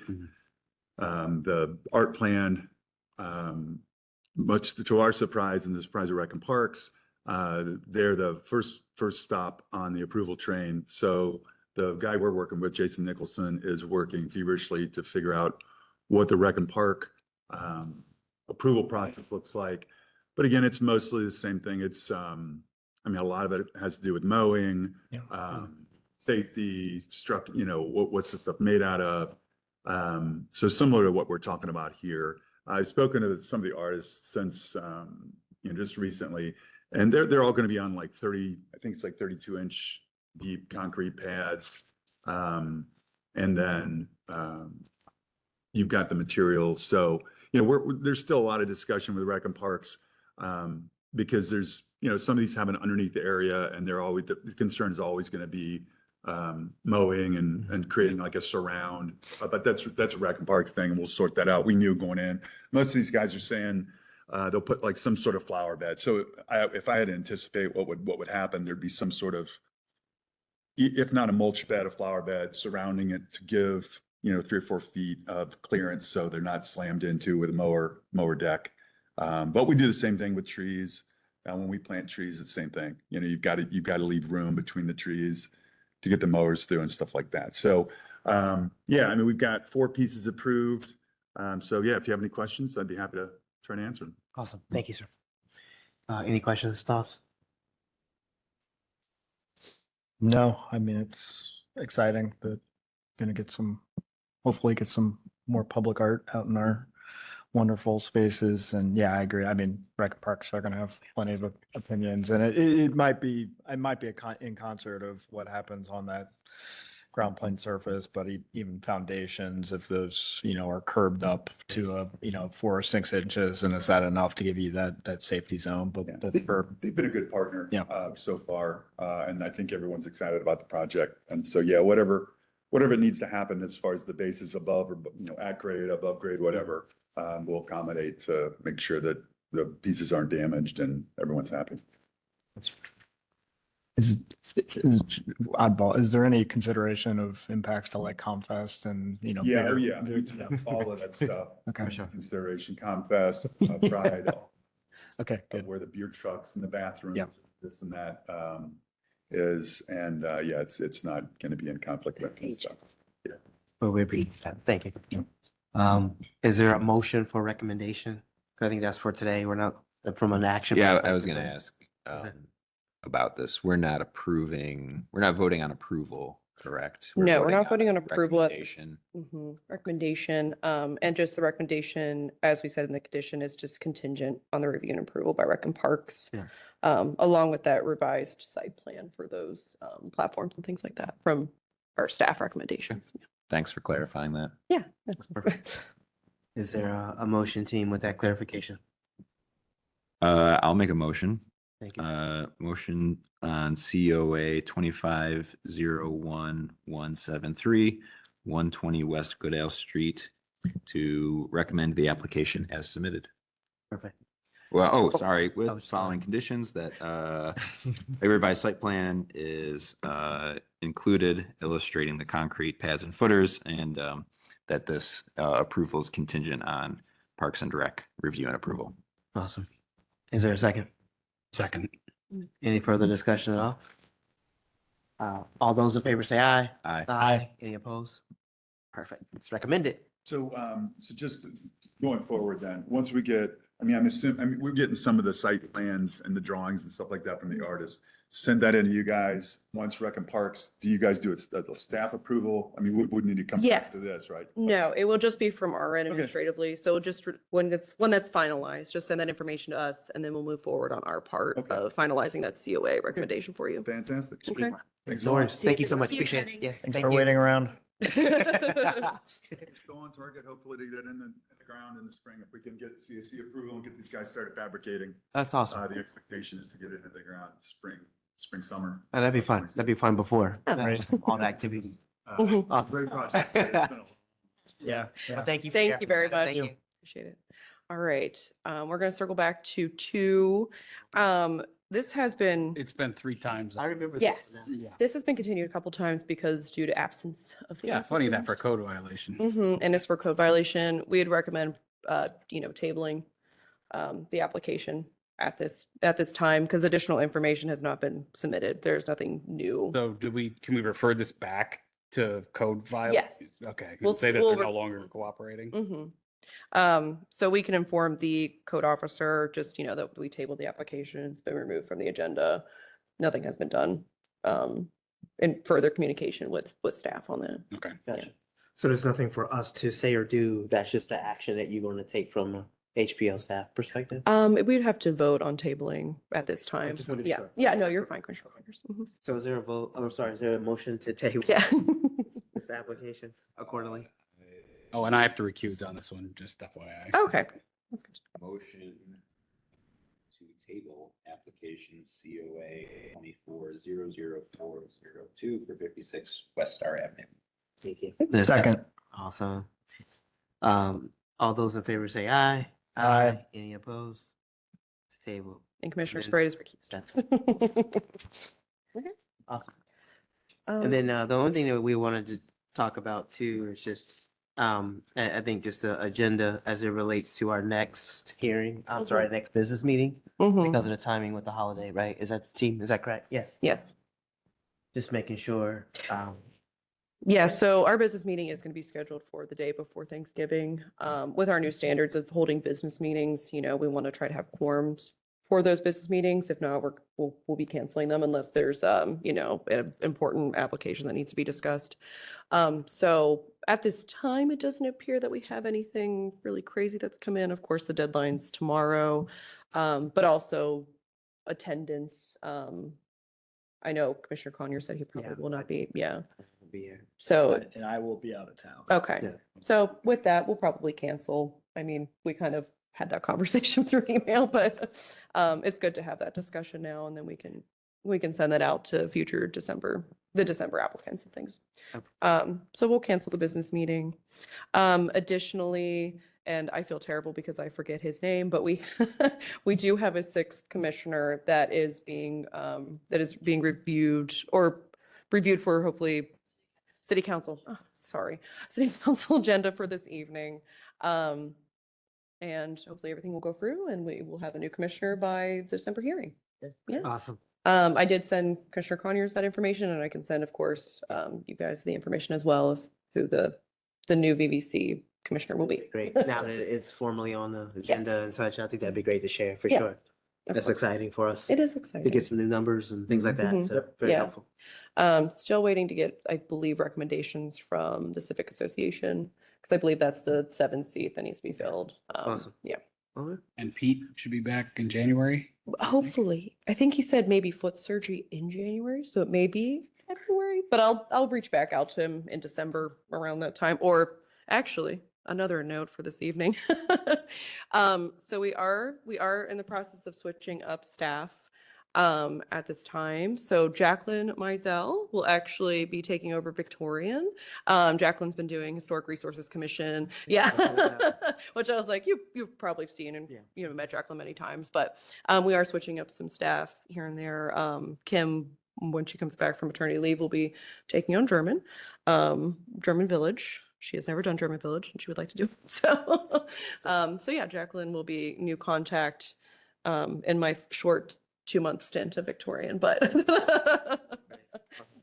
yeah, we just wanted to let you guys know, and that's also why Jacqueline's here this evening. So Perfect. Well, we appreciate that. So yeah. thank you. Yeah, so Jacqueline will be reaching out to Pete. That's why I segue for that one, but Thank you. It was perfect timing. yes.